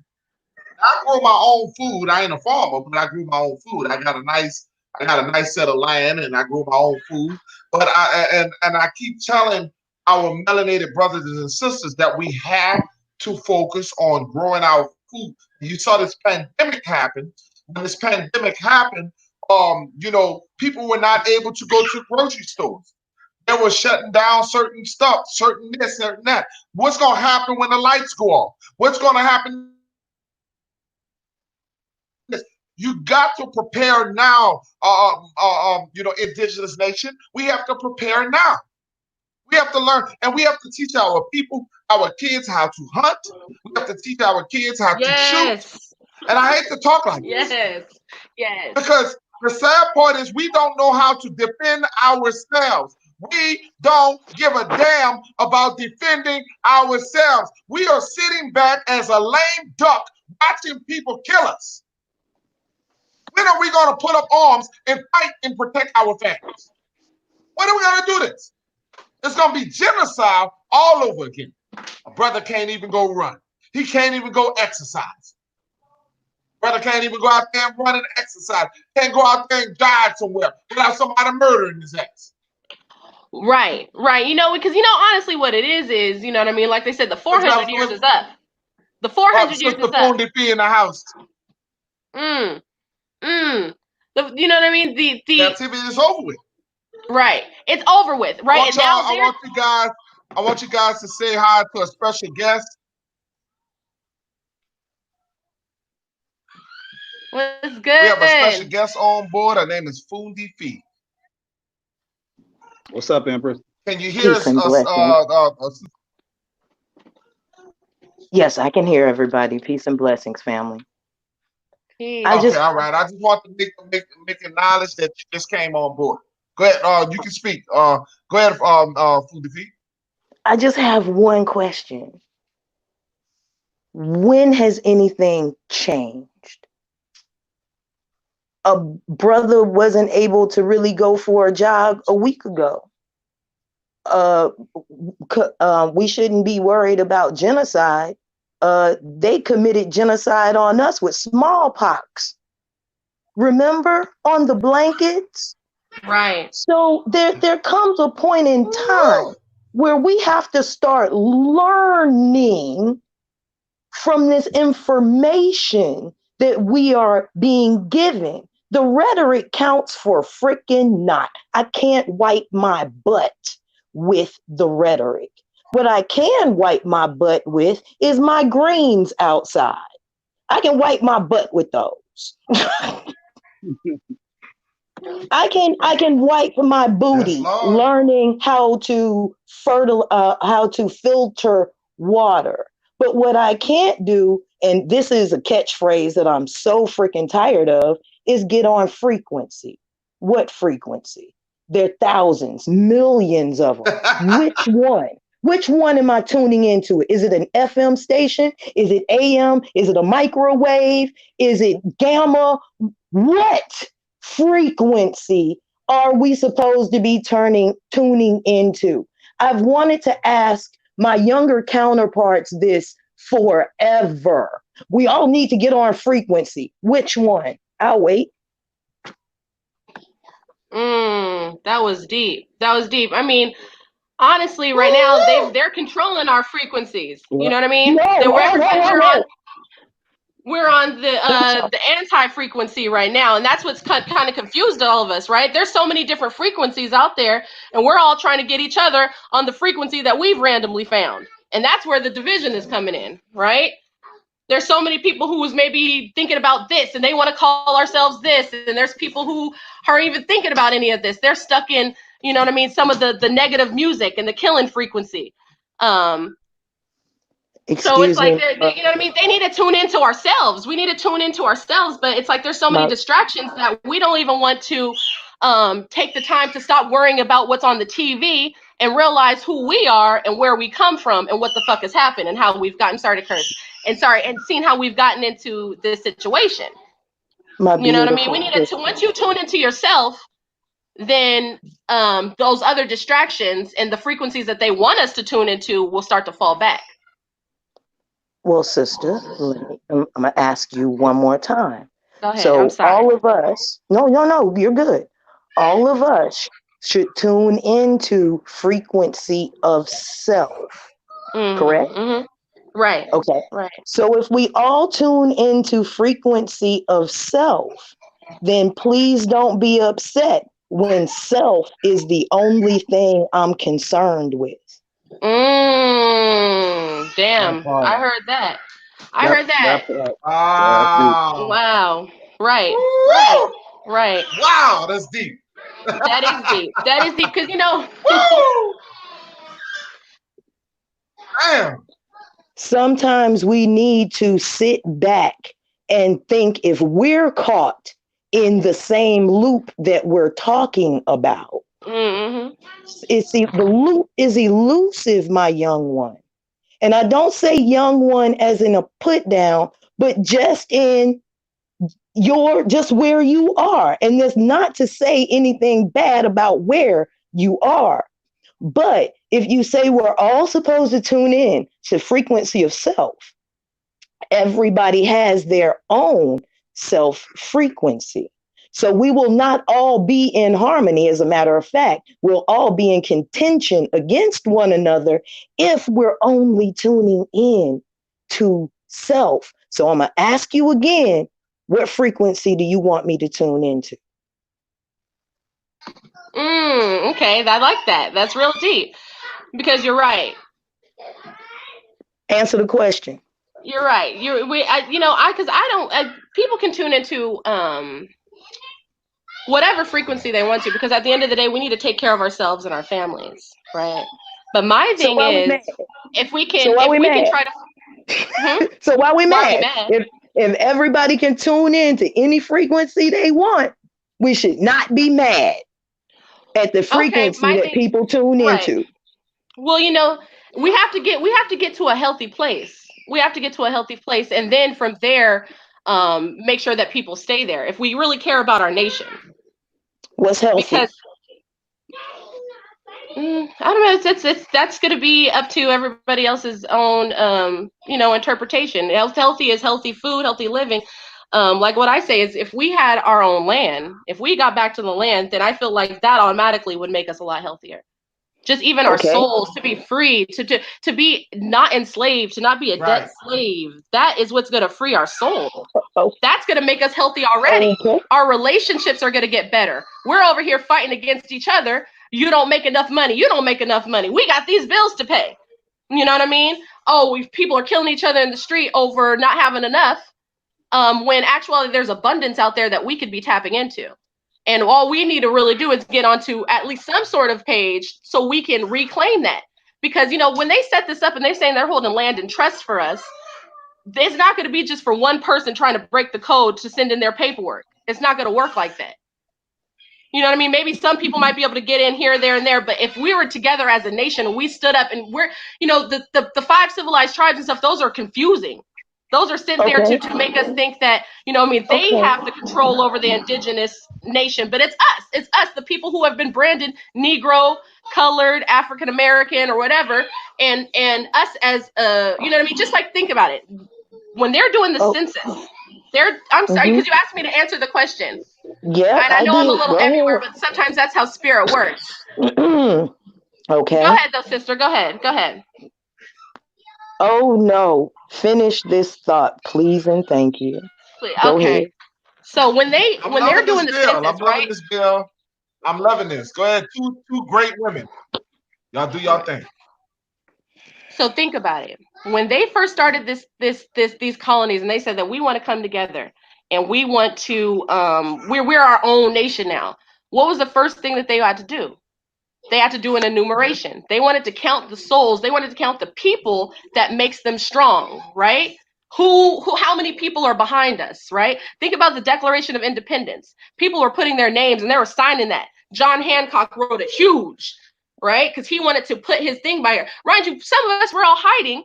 You know what I mean? We don't want to say this is me, and I get it because of the society that we're living. We're still living in the fact that we're depending on them for our food and water and drink, so we have to act a certain way and be a certain person during the daytime so they can give us shit. That's where we're really at. I'm trying to get it. I would not even trying to. I would love for us to come together so we can really get out of that. And individually as families, that's good. But when they wanted to find out who they were, we're a nation, the United States of America. We had to count ourselves, the enumeration. That's what they did. And right now we're still being counted in their count to other nations. They're still counting us, even as American Indian. We're still under their that's still within their jurisdiction. Okay. How do we get out of that? That's all I'm saying. I don't I don't, dude. I was the one who mentioned the frequency in the first place. Yes, So you it were. doesn't matter. You know what I mean? People, and they really, when they came together and they said were you unified. You know what I mean? They weren't tripping if people were speaking this language, that language. It doesn't even matter. Right now, we're all calling ourselves citizens with the people who want to kill Wait, us.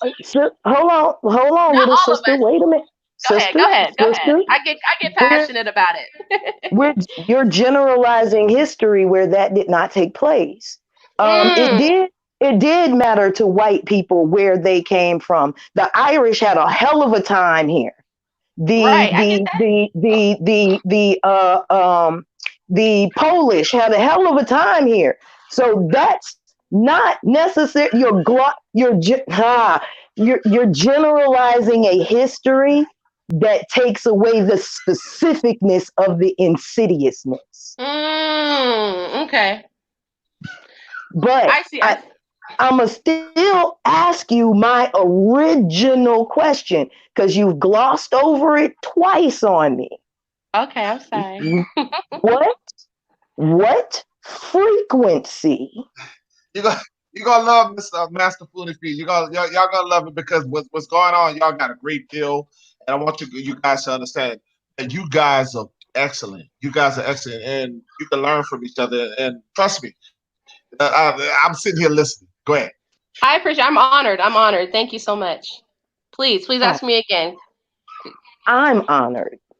What frequency? Oh my God. Really, people? Hold on. What frequency should we be on? Now, I heard land. Well, let me put it this way. When you say we, who are you specifically talking about?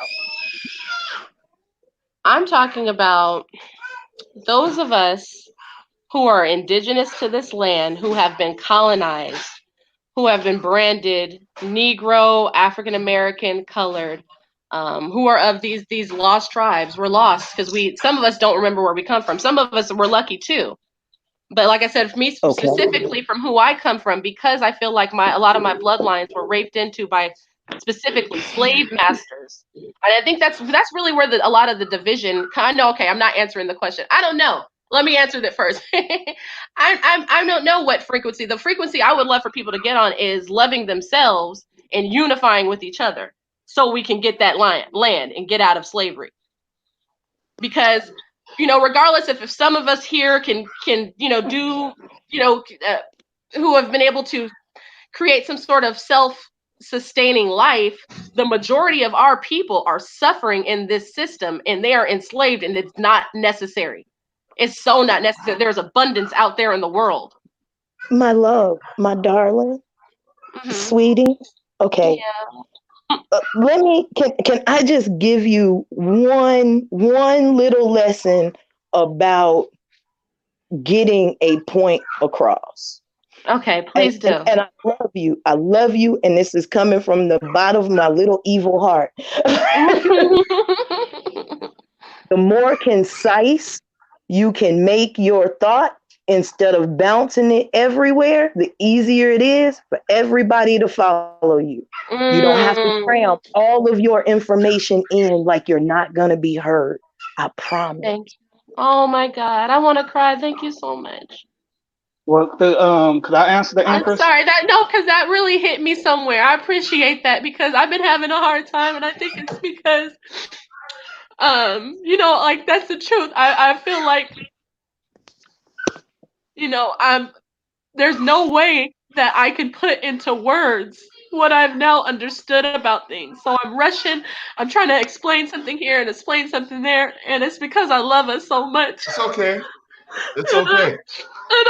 like I'm trying to feel comfortable enough to, you know what I mean, take my time with things and get to the point. But that has been a real struggle for me, and you pinpointed it. And like I said, I'm honored to be, on the panel with all of you guys tonight, and I'm very honored to have even gotten that lesson from you right now. Thank you so And much. you're doing a good job. Just take your time. You're doing a You're great doing an job. Just take your Sorry to time. cry, excellent y'all. job. You're doing a great Oh, job. It's it's okay. We okay. all family.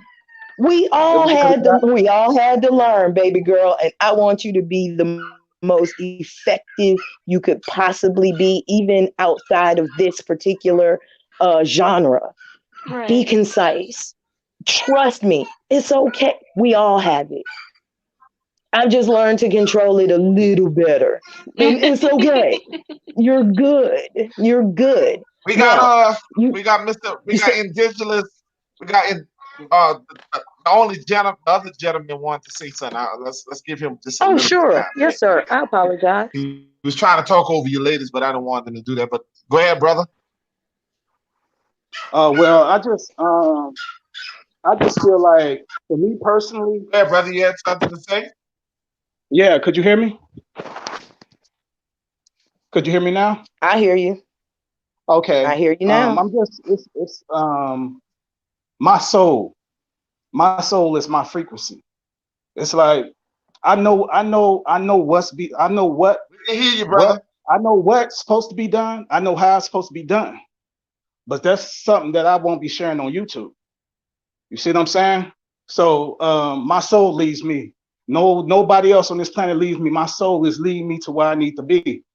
And if you know, it's like it's people just like me, same mentality, same everything. I know them, they know me. So certain things you can't disturb, talk about on YouTube because this is the oppressor platform.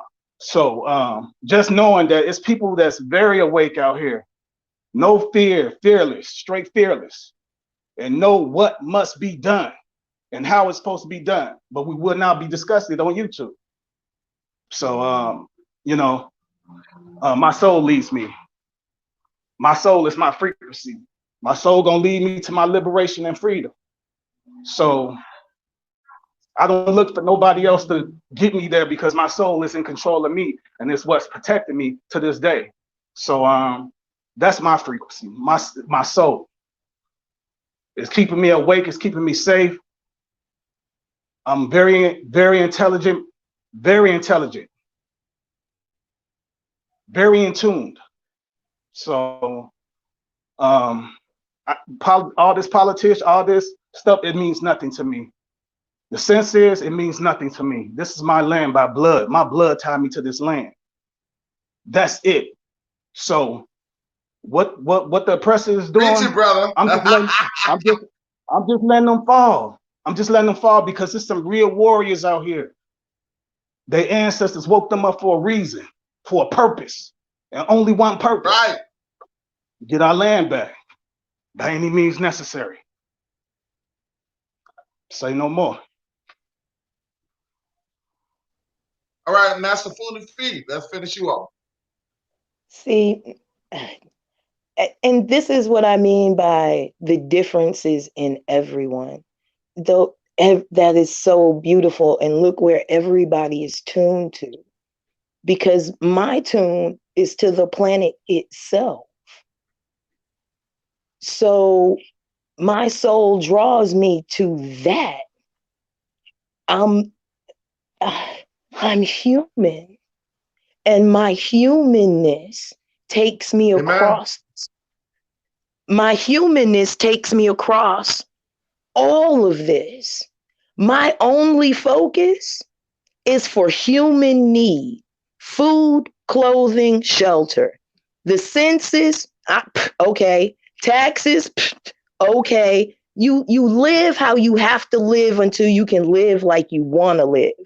Some of us already have land. Some of us already have mineral rights. Some of us have already battened down the hatches and got our little piece. So when we say we turned into self, some of us did. And we did for self. And self is taken care of. And now we can think on higher things than self. But when you're in the midst of the fight and you can't fly above it, that's all you can see. Get off the ground, get up in the air, fly high so you can see over this storm. Yeah, the land might be ours, but it's chaotic right now. Get above it until it clears. Then we can have it. And we ain't gonna have to shed blood to take it. Well, hopefully it come to that. It'll be nice. Amen. It would be nice. You know what I mean? It's like shit. Oh, I could sit here. I could sit here and tell you guys that this and for many years I sit here and talk about it. I went through this. My tomorrow I'm gonna go through Mother's Day, and by the way, Happy Mother's Day to all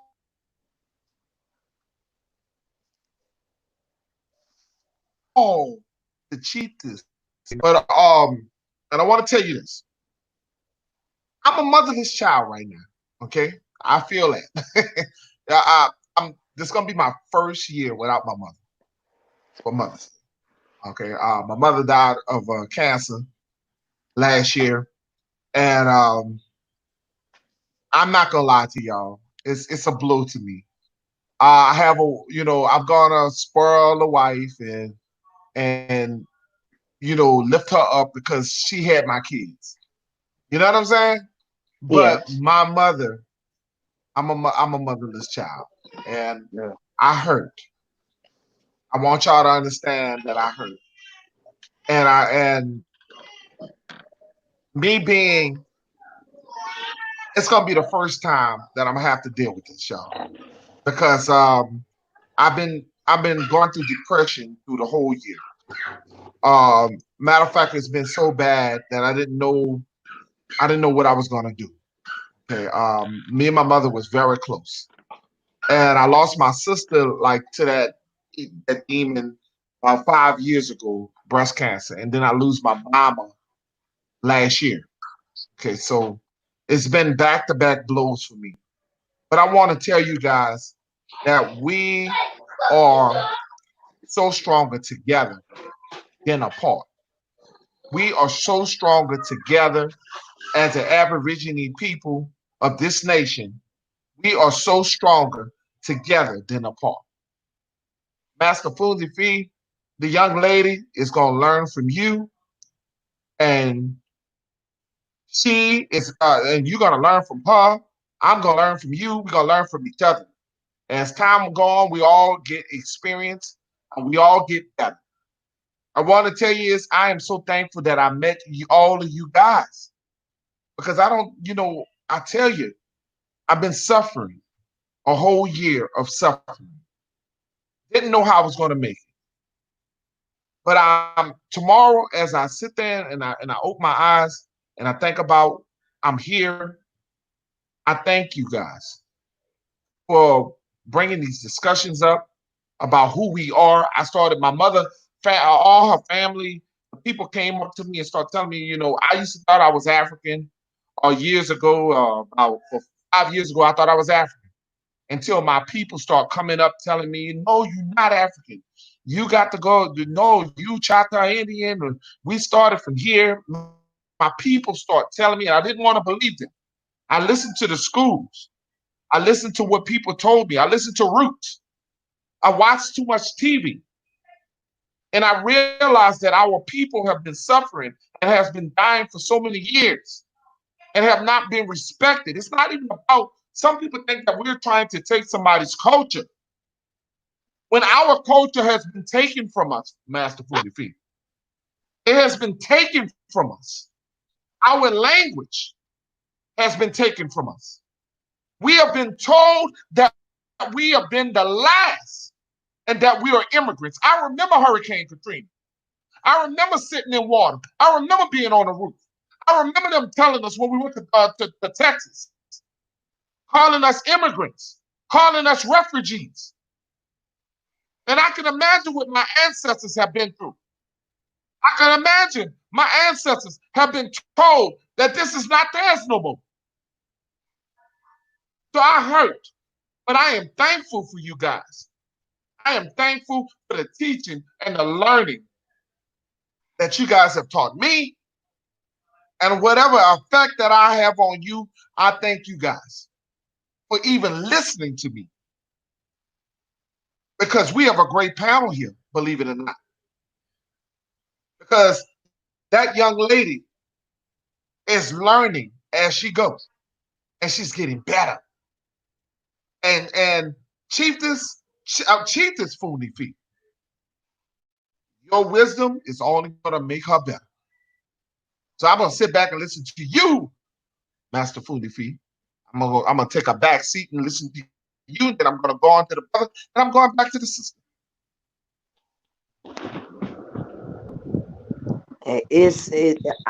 I'm here. I just came for the party. The sister is going to be excellent. I mean, again, I had a hell of a mentor who stepped back and did the same thing for me.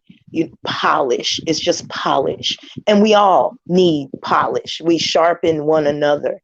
And it's a beautiful thing. But as a collective, we have to stop looking at all of us. All skin folk ain't kinfolk. And every time we look to the collective, we get kicked in the teeth. I'm sorry. Every time we look at the collective and we start doing the intrusion of inclusion, and all hell breaks loose in our communities. We were fine until we integrated. We had our own everything until we started wanting to be with other people, and other people saw it beneficial that finally we be with them as well, as long as we're in the back. You can't come through the front door, you go to the back door. As soon as we start getting exclusive again, then we'll start to see our come up. You know, through this pandemic, I've found Black women and Black men around me to do business with, because our lives didn't change during the pandemic. We still had everything we needed. I mean, at this point, we're looking for farmers who are throwing food out because we have truckers that want to come get it, so they can bring it back to our neighborhoods, seeing as though people want to act like things are scarce around here. Nah, we'll pay good cash money for that crop, get it shipped in, and we'll sell it to our people, since the grocery stores don't want to sell it to us, right? These are the higher thoughts that we need to have now. Is there a sister or brother out there that makes yeast? Because Fletcher's yeast is going to be out for the next 3 months. There's a business venture for you, cash money. But we're not paying attention to the things on the shelf that aren't there anymore, that are easily produced by us. We can slide right in and pull the money right out. But we rather sit here and complain about the system. Now, every other people then used it. It's time for us to use it too. Play this game smart, not hard. That's right. Anybody ask one of these senators where's the brothers' hotlines when they can go jogging? Ain't nobody asked about a hotline for the brothers so they can go jogging. Although the Asians have one, so they don't get discriminated against for COVID. But our brothers don't have a hotline yet. Right. That part. Thank you, brother. What you got to say, my brother? I'm just, it's just, man. Come on in, Indigenous. What you got to say, bro? What happened to the brother? He looked like he boasted out on us. Sis, we're going to go back with you. We lost my brother in the middle, Mr. Indigenous. We missed him. We're waiting on you, sis. Let's come on in back into the show. American I'm enjoying Eris. No, I want to hear you back on. No, I don't want to hear you enjoy. I want to hear you back on the show. Come on now, let's go. No. You got to soak up the information. We all listen. I know this is your first time, like being in a panel. We Master Fulifi and myself, we always on a panel. Okay, so it's so you just getting used to this. So just soak it in, because you're gonna be on the panel all the time, and I'm gonna keep bringing you in the panel. So you just better get ready. You heard me? Get ready. And we're here for a bigger purpose. We here for a bigger purpose. We here to save our people, Consider right? it a grooming. My brother, Consider yo, it a what? good grooming. My brother. That's why I brought you back in here, huh, brother. Because you know It's an why? honor. We here for our purpose to bring our people together. We don't give a dog about no negativity. We here to bring our people together. Now back to you, because you was cut off. Oh yeah, I'm for the people all day, every day, all day, every day. I'm all about the people and only the people. People have been suffering so long. It's about time somebody start protecting them, loving them, being there for them. So I appreciate y'all having me on here, but I have to go. But nothing but harmony to all the relatives, and everybody stay positive, stay focused, stay righteous. And you don't be no stranger, sir. Don't you be no stranger. And you know that you're gonna be a regular guest. You do know that now Yeah, that you didn't show your face, you're yeah. now gonna be a regular guest. So you can't run from Peter Nola 504. You heard me. You All right, know what man. I'm saying? Ain't no running away. Yeah, So Peace you and yeah. caught up blessings, on here. beautiful brother. All right, brother. I'm here. All right. And so I'm going. All right. Well, back to I want to tell a lot of the people that's following me. I want you guys who don't know Master Fundi Fee. Master Fundi Fee is very, very strong in the conscious community. She is uplifted so many people. She is great. She's one of the powerful sisters, I like to say, in my opinion, who has always uplifted the melanated person and always trying to abolish evil. I like to say abolish evil because where I first met her from was the Nature Boy content, and I want to tell you it's my honor, my privilege to have you here on this platform, knowing the things that you've been through, and I just thank you, sis. Thank you for supporting me. You know what I'm saying? And my sister in the middle, my Aborigine sister in the middle. We only gonna be stronger together, not divided. It's Yes, my pleasure. definitely. Anybody Definitely. want to say something?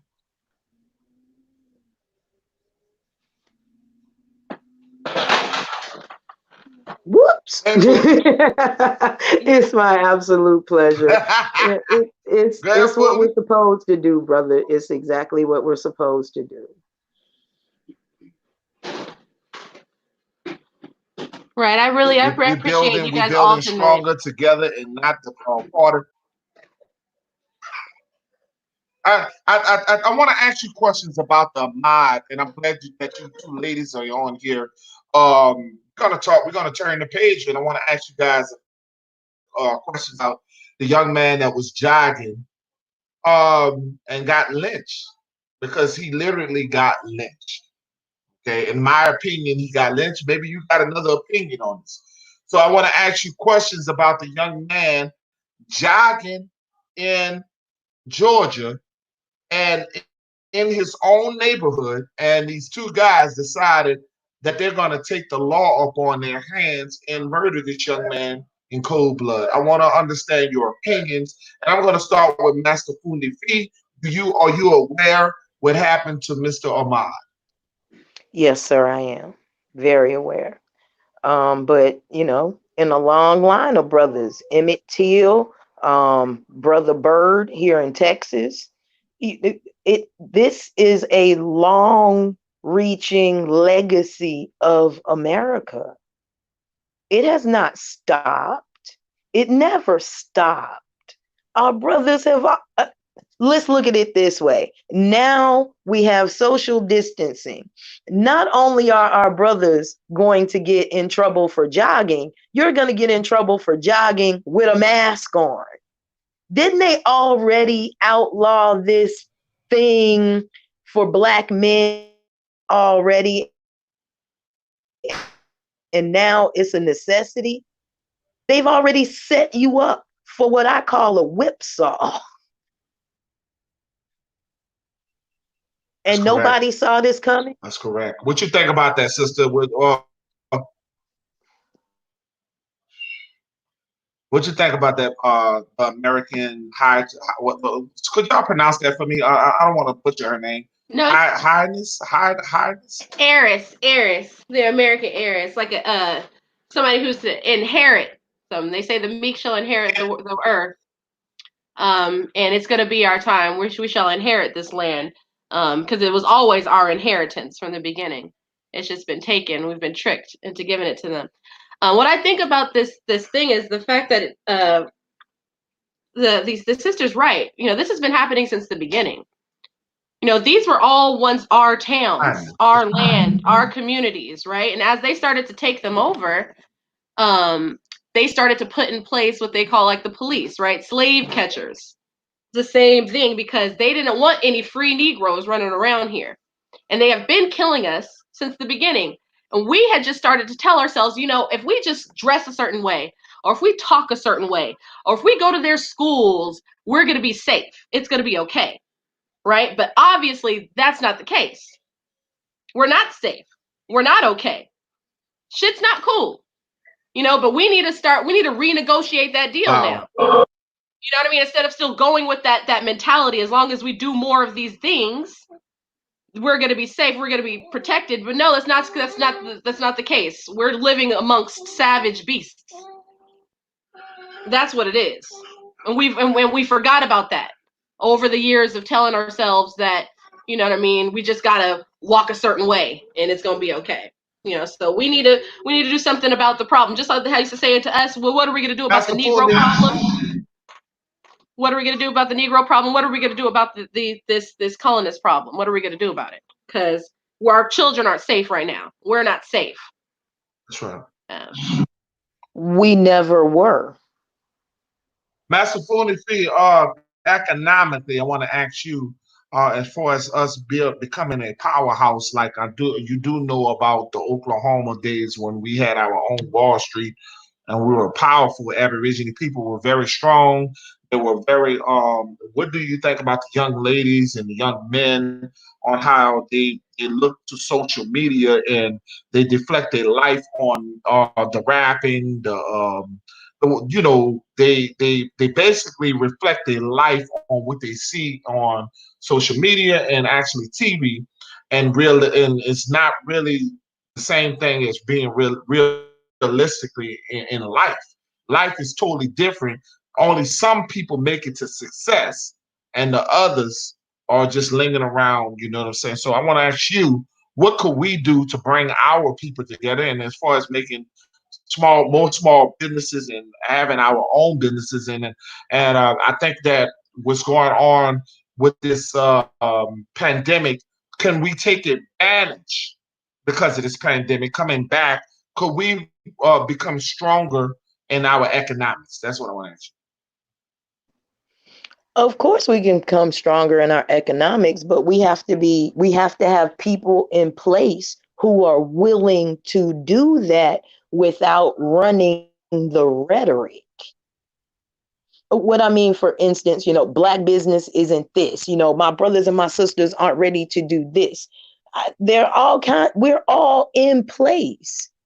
And when I hear people saying that our infrastructure isn't in place, the only thing I can do is laugh at it and go, good, the cloak is working.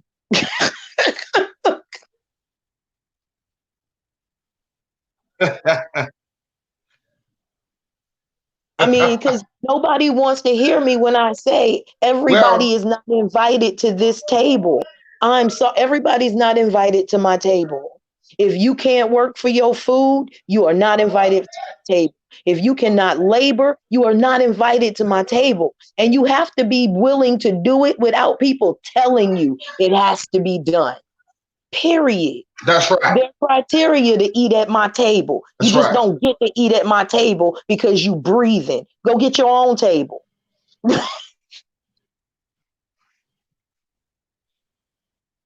For those who watching, please watch Master Fully Fee. She's the garden queen. I like this. She's the lady that I have learned a lot from as far as gardening, and actually I'm doing pretty well because of your influence of showing some of the things that you have done and the teaching that you've done. And I encourage everybody to grow their own foods. Follow Master Food and Feed. Master Food and Feed, could you please tell everybody where they can see your garden and follow your channel, and actually on Instagram where they can follow you also? Because well, a lot of people don't know that it's all about examples of indigenous people, and once we acknowledge and learn what we can learn from each other and the things that we can see, because a person may not know how to put a seed in the ground.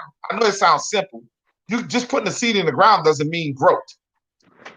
So could you please tell some of my followers on my channel where they can find you and they can see? Thank you. I'm glad you're outside so people can see. So walk us over to these. Look, I want you guys to see this.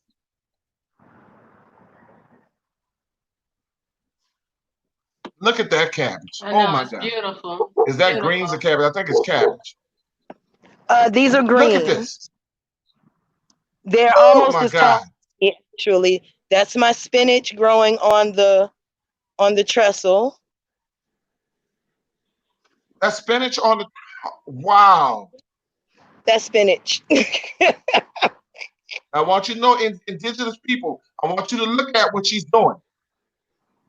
Lemongrass, sage, more greens.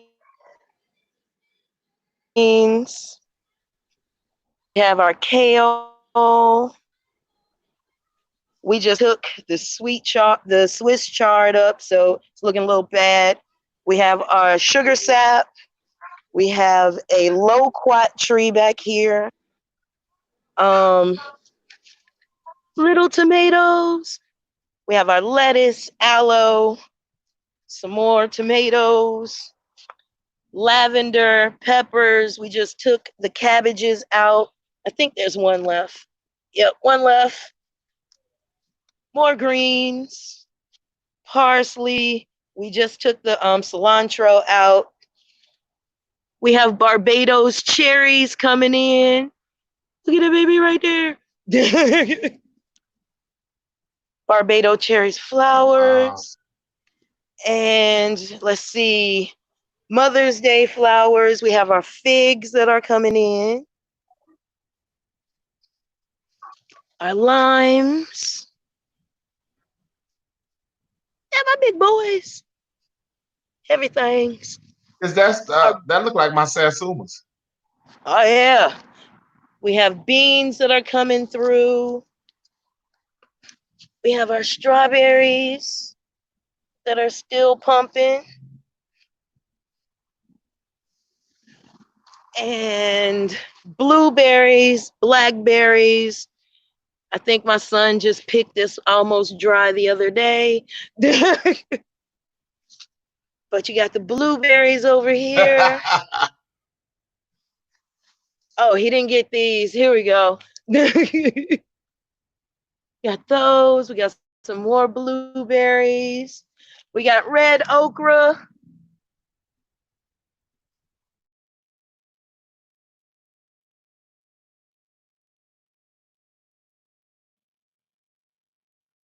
I want you guys to understand this is what you call conscious community. I think our screen has froze, but this is what conscious community is supposed to be about. And I don't think we understand what Here we go. consciousness is. This is what conscious community is about, folks. Learning from Crazy each other. How are we tomatoes. going to learn? Look at this. Crazy tomatoes. Matter of fact, I'm sorry, I'm a little hungry. We have a quick look. You have a quick question that says, she says, do you water with plant water from the garden hose? When I don't have rainwater, got to.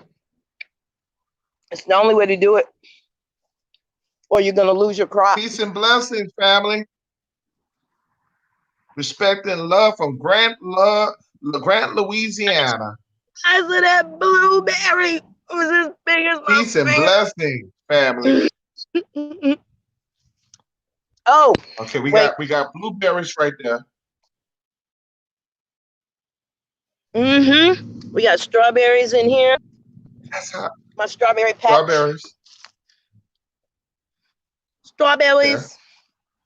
We got jasmine. We got honeysuckle back here. This is a 3-pear tree. It actually has 3 different types of Asian pear on it, and it's on one tree stalk. So we have that. Oh Have a wow. persimmon tree. We're actually growing corn this So they year. growing on the fence. Yep. We're getting Oh, that's the corn this year. corn. I got a cornfield, yeah. And we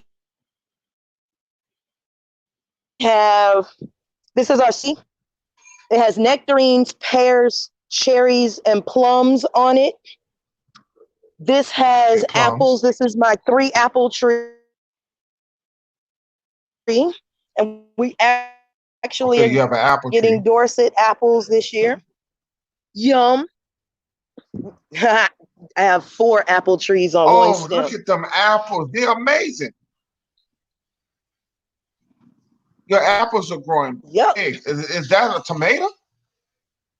That it was a Woo! tomato, actually. There she is. Big and pretty. Wow. We have a grapevine. And here's another one. And we're actually trying to get some grapes this year. seedless grapes? Actually, these are Okay. seeded grapes. I only do seeded grapes. Those were Seeded Concords, grapes, and I okay. believe these Yeah, are because white. that's the okay. So we got that going on. Yeah, my wife said What is it? seedless mean that they're not natural. My wife said. Yes. This is our red grapefruit. This is our orange. We have a Okay. thornless Oh, she got blackberry back grapefruit. here. My beautiful rose bush that I make my rose water from. Love that thing. And the creme de la creme. This is my soul, children. This is my black apple tree. I just got it a couple days ago from the people on my Facebook and YouTube who gave on my birthday so we could get this antique tree. Black apple tree. This is actually a black gully flower. Wow, Which black gully produces flower. black apples. I never heard of that. Right, big. It's an antique tree. They almost went extinct. You get black apples? Yes, and this is the black twig apple, which we have as well here. And this is Black also twig an apple. antique tree. Both of them came to the Americas in the 1800s and almost went extinct. So I got my hands on one and the other, and I'm not going to let that happen. We need black apples in the world. That's right. That's right. So that's just to give you an idea. Oh, and then there are the banana trees, because they're screaming, "You didn't get us." Okay. Where we're actually getting bananas this year. All right. That's my cherry tree back there. I have never heard of black apples. That's one of the look at that tree. I got one. I got a baby in my yard. He's a baby. And that is wow. And this is what I'm talking about, indigenous people. That is my backyard. Wow. It's just everywhere. Of course it is. This is what I'm talking about, indigenous people. This is what I'm talking about right now.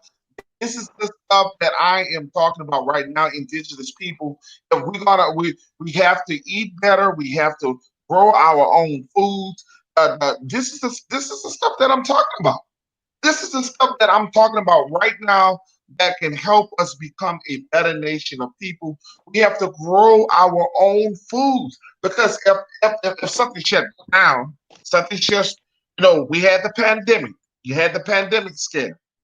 And we all know what it's like when you can't go certain places. Fundi Feet can go in her backyard and still survive. This is what I want you to understand. She can go in her backyard and still I survive. have hair She and has he no has worries. And fleas. this is, and I'm telling you guys, some of the you guys have may think about getting solar panels, start working on trying to not rely on the energy if something goes out. Like I said, prepare like the world is about to end. And I'm letting you know, I'm not trying to scare you folks. I'm telling you guys, you have to learn how to hunt for your own food, grow your own vegetables. You got to start preparing now. And I'm just being honest to you. These are things that we have to do. Other nations of people teach their kids how to hunt. They've been doing it. They put them in Boy Scout clubs, all these things. They are well prepared. You're not prepared. Now we talk about these things, and a lot of people don't are not comfortable with guns. I understand that, but I would rather have a gun and be safe, and rather not have one. I'd rather have my own fruits and vegetables in my yard, and in case we get to a time where they close down the markets, you want to be prepared. And this is what the sister, Fundi Fee come over here. She's teaching. This is the stuff that we're talking about, indigenous people. This is building. This is the things that we're gonna have to do to come together. This is how we're gonna do. And we ain't talking about just talk. She showed you. That's not talk. A lot of people talk about what they're gonna do, but they don't show. Right? You go ahead, Correct. Uncle. And people, when you have excess, you I mean, you I'm so learn to tired do. of talking. Oh, talking is ridiculous. I get tired of hearing men talk. And when you get excess, people wonder what you do with the excess. You make wine with it. You learn how to make wine. All of the That's excess right. fruits Wow. that we have in the back and berries, we have And, and, wine and, and percolating in the back. all the excess fruit, the yeast, all that stuff. Yes, Yeah. percolating in the back. You can make your own wine, and you can actually learn how to go in your own business. You can sell some of this stuff. You can make you some profits. Indigenous people have to understand that we can only build and learn through each other. You can't just keep relying on the supermarkets. I'm a truck driver. I bring a lot of food to these supermarkets. What's going to happen where if I get sick and the truck drivers get sick and we can't drive the trucks no more? Then you get no food. So what are you going to do? Are you going to start relying on humans? Or are you going to start doing the things that you have to do for yourself? I'm telling you, these are the type of bills that I love. These are the type of things that I want you guys to understand that if we can learn from each other. And I'm not gonna do like Foodie do right now because mine ain't finished yet. But I'm gonna show Yeah. mine so Master Foodie can see what I've been working on and everything. But I'm coming along. I got a whole cornfield. I got a lot of little something down here in Mississippi, and I'm doing what I got to do. Because I moved to Mississippi after Katrina. I want you to understand we're the only nation of people, and I stated this before that when Katrina came, they called you a refugee. When Katrina came, you wasn't an American. You was a refugee in your own country. You was a refugee in your own country. Ask most Katrina victims when they went over to Texas, when they went over to Atlanta, Georgia, wherever they went and they reside, they called them refugees.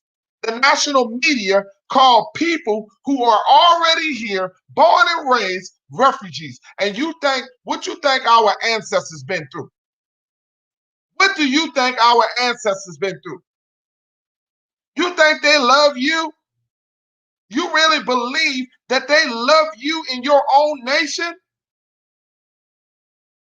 We are stronger together than divided. And as we learn, we shall grow. As we learn, we shall be much stronger. And I'm very thankful for that. Share. because people can actually see the work and not hear the talk. You see so many people come on these channels and they get up and they want to talk about negativity and talk about this, who's sleeping with who, this and that. There's no purpose in your life. Nothing that's gonna help you in your life. Talking about this person, what they look like. No purpose or nothing was gonna help you in your life. You wonder why you are peace. You wonder why you're, and I'm not talking, please don't think I'm disrespecting none of you. I'm talking about as a nation of people, we have high blood pressure problems. As a nation of people, we have diabetes problems. We have obesity problems. We eat unhealthy. And we talking about the COVID-19. COVID-19 ain't killing you. Your old habits are killing you. Passing it over to you. You are more than right. You got the We mic. have generational curses. No, you have generational habits. Because your mama did it and your grandmama did it, it's okay. Not necessarily. You have to remember your great grandmama, your grandmama, and your mama had to do with what they were given. We're not necessarily, and I say not necessarily, in that predicament.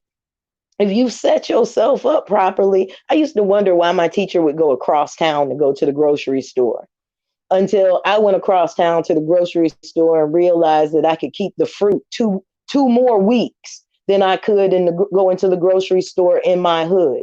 Then I had to find out about grade A, grade B, and grade C grocery stores.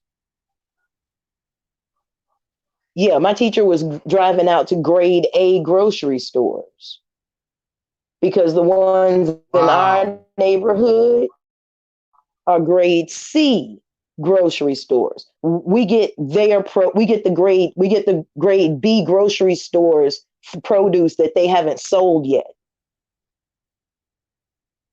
It gets bumped down. And it's just a couple more miles drive. You look at, but what happens when you can go out your backyard and get it? You don't even have to refrigerate it anymore. Just take what you need. But we wonder why we got cancer. We wonder why we suffer with cancer. Well, we don't have time to put a seed in the ground, put some water on it every day, and watch it for pests. We don't have that time anymore. Or what's that other one? I don't have the space. You have containers in your house. You have vases in your house for plants, but you have no space. You have a tub, but you have no space. You have a closet, but you have no space. You have shoes, but you have no space. That's right. You have windows, but you have no space. It's amazing what people can do when they really want to do it. That's right. So, I stopped listening to the excuses of my people.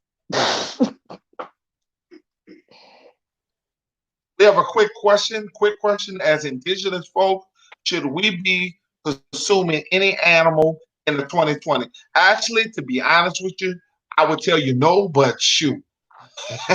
I'll be lying if I didn't sneak a couple of chicken or two in meat. You know what I'm saying? So I think the best thing that we should do is try to learn to grow. Like raise our own chickens. If you raise your own chickens, get your own chicken. If you have the resources to get your own chicken, I would advise that. You know what I'm saying? Because steroids. Man, back in the days when you were young, chicken wasn't that big. Now they're injecting chicken now, and chicken is like super big. And you wonder why your daughter and your sons are extra huge than what you were when you were young. If you don't, I'm not a vegetarian. I'm not a vegetarian, so I'm half and half. So maybe one day I will be a vegetarian. Maybe one day I can get better. I'm trying to. It's like a drug. You know what I'm saying? So I'm just gravitating over to eating eating vegetables. I'm just gravitating. So I'm getting there, y'all. So maybe eventually I will. I'll be lying to y'all, telling y'all I'm a veggie, and I know damn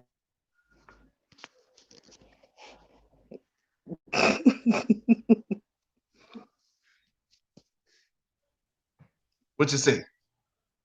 I'm a carnivore. I'm a carnivore, and I will eat the horse that a vegan rides in here on. I will gut that bitch right where it stands, dress it in the field, and drag it home and butcher it. I'll be the first one to tell you that. I know my butcher. I know where my butcher gets his meat. I have my meat freshly cut.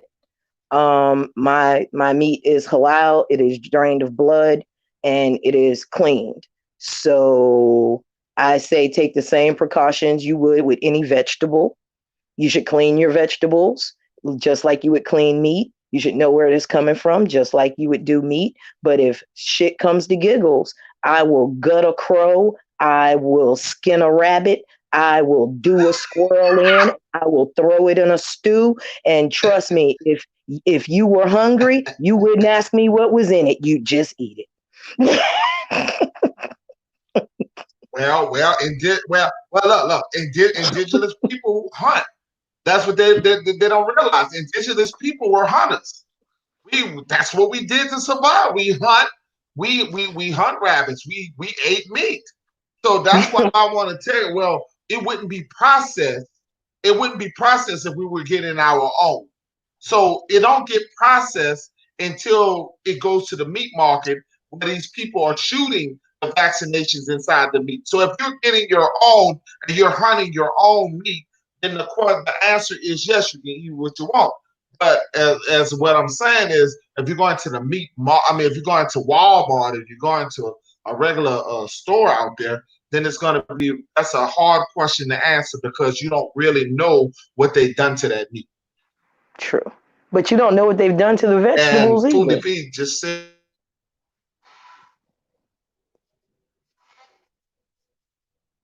Shoot, nowadays they're injecting the vegetables right along with the meat.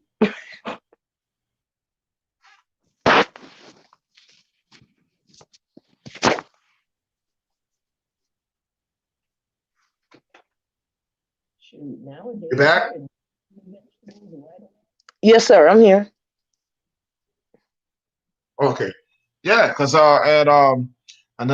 there's another thing that I want us to understand that if you're gonna cut trees down, and in my last topic, and I'm gonna ask you this question before I get off this live, because I've been on here all day. But I want to ask you this question. Okay, this is a Yes. deep question. Okay, we remove trees? Okay, our ancestors have taught us that if you remove the trees, you have to restore the trees. And yes, we need trees to build houses and use it for certain things. But do you believe that some of the diseases that are coming into Turtle Island, America, is the reasons due to the fact that we are removing too many plant-based trees?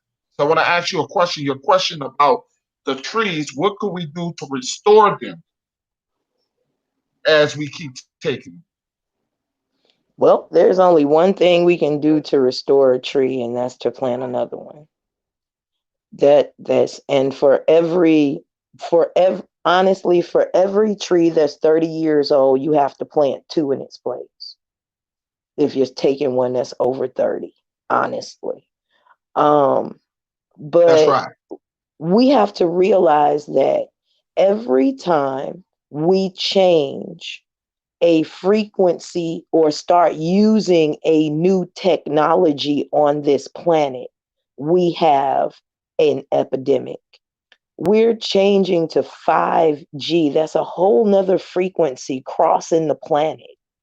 And humans that are in Okay. charge Cool. usually do not accommodate for nature adjusting itself because of a frequency that is artificially changing across the globe. We're That's on right. a living planet. She adjusts her state of being according to our artificiality, so to speak. So, in our artificiality, in her adjustment for herself, because she will kill us before she lets herself die. She don't need us. We need her. Big difference. And when I say her, I mean the planet itself. She can shake us off whenever she The feels like planet itself. it. That's right. She was doing well without us. But we have to learn to make that adjustment as well. And this is something that people just don't want to hear. And I'm going to keep saying it until they get it. Survival of the fittest. Could you, for your information that you just did, could you put your Cash App in the link so people can know where to go, and also for those who know me, that's Peanut Nola 504.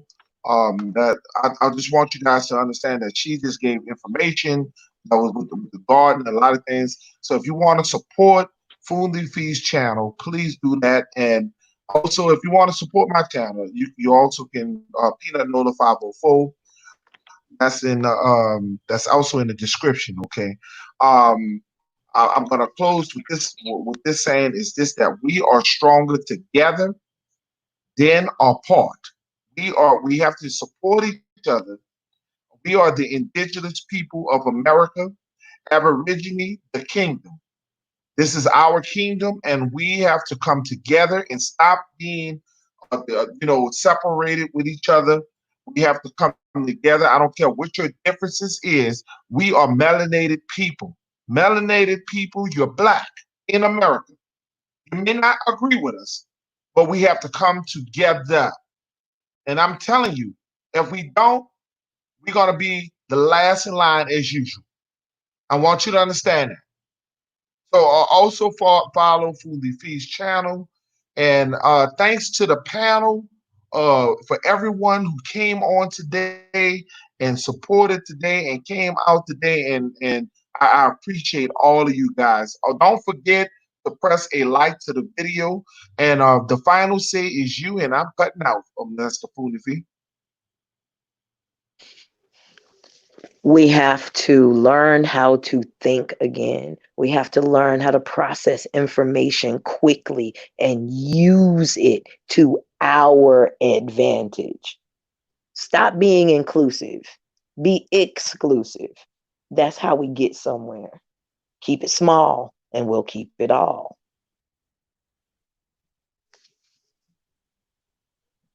Peace and blessings. I want you guys to have a beautiful night. Hold on to your families. You guys have a blessed day.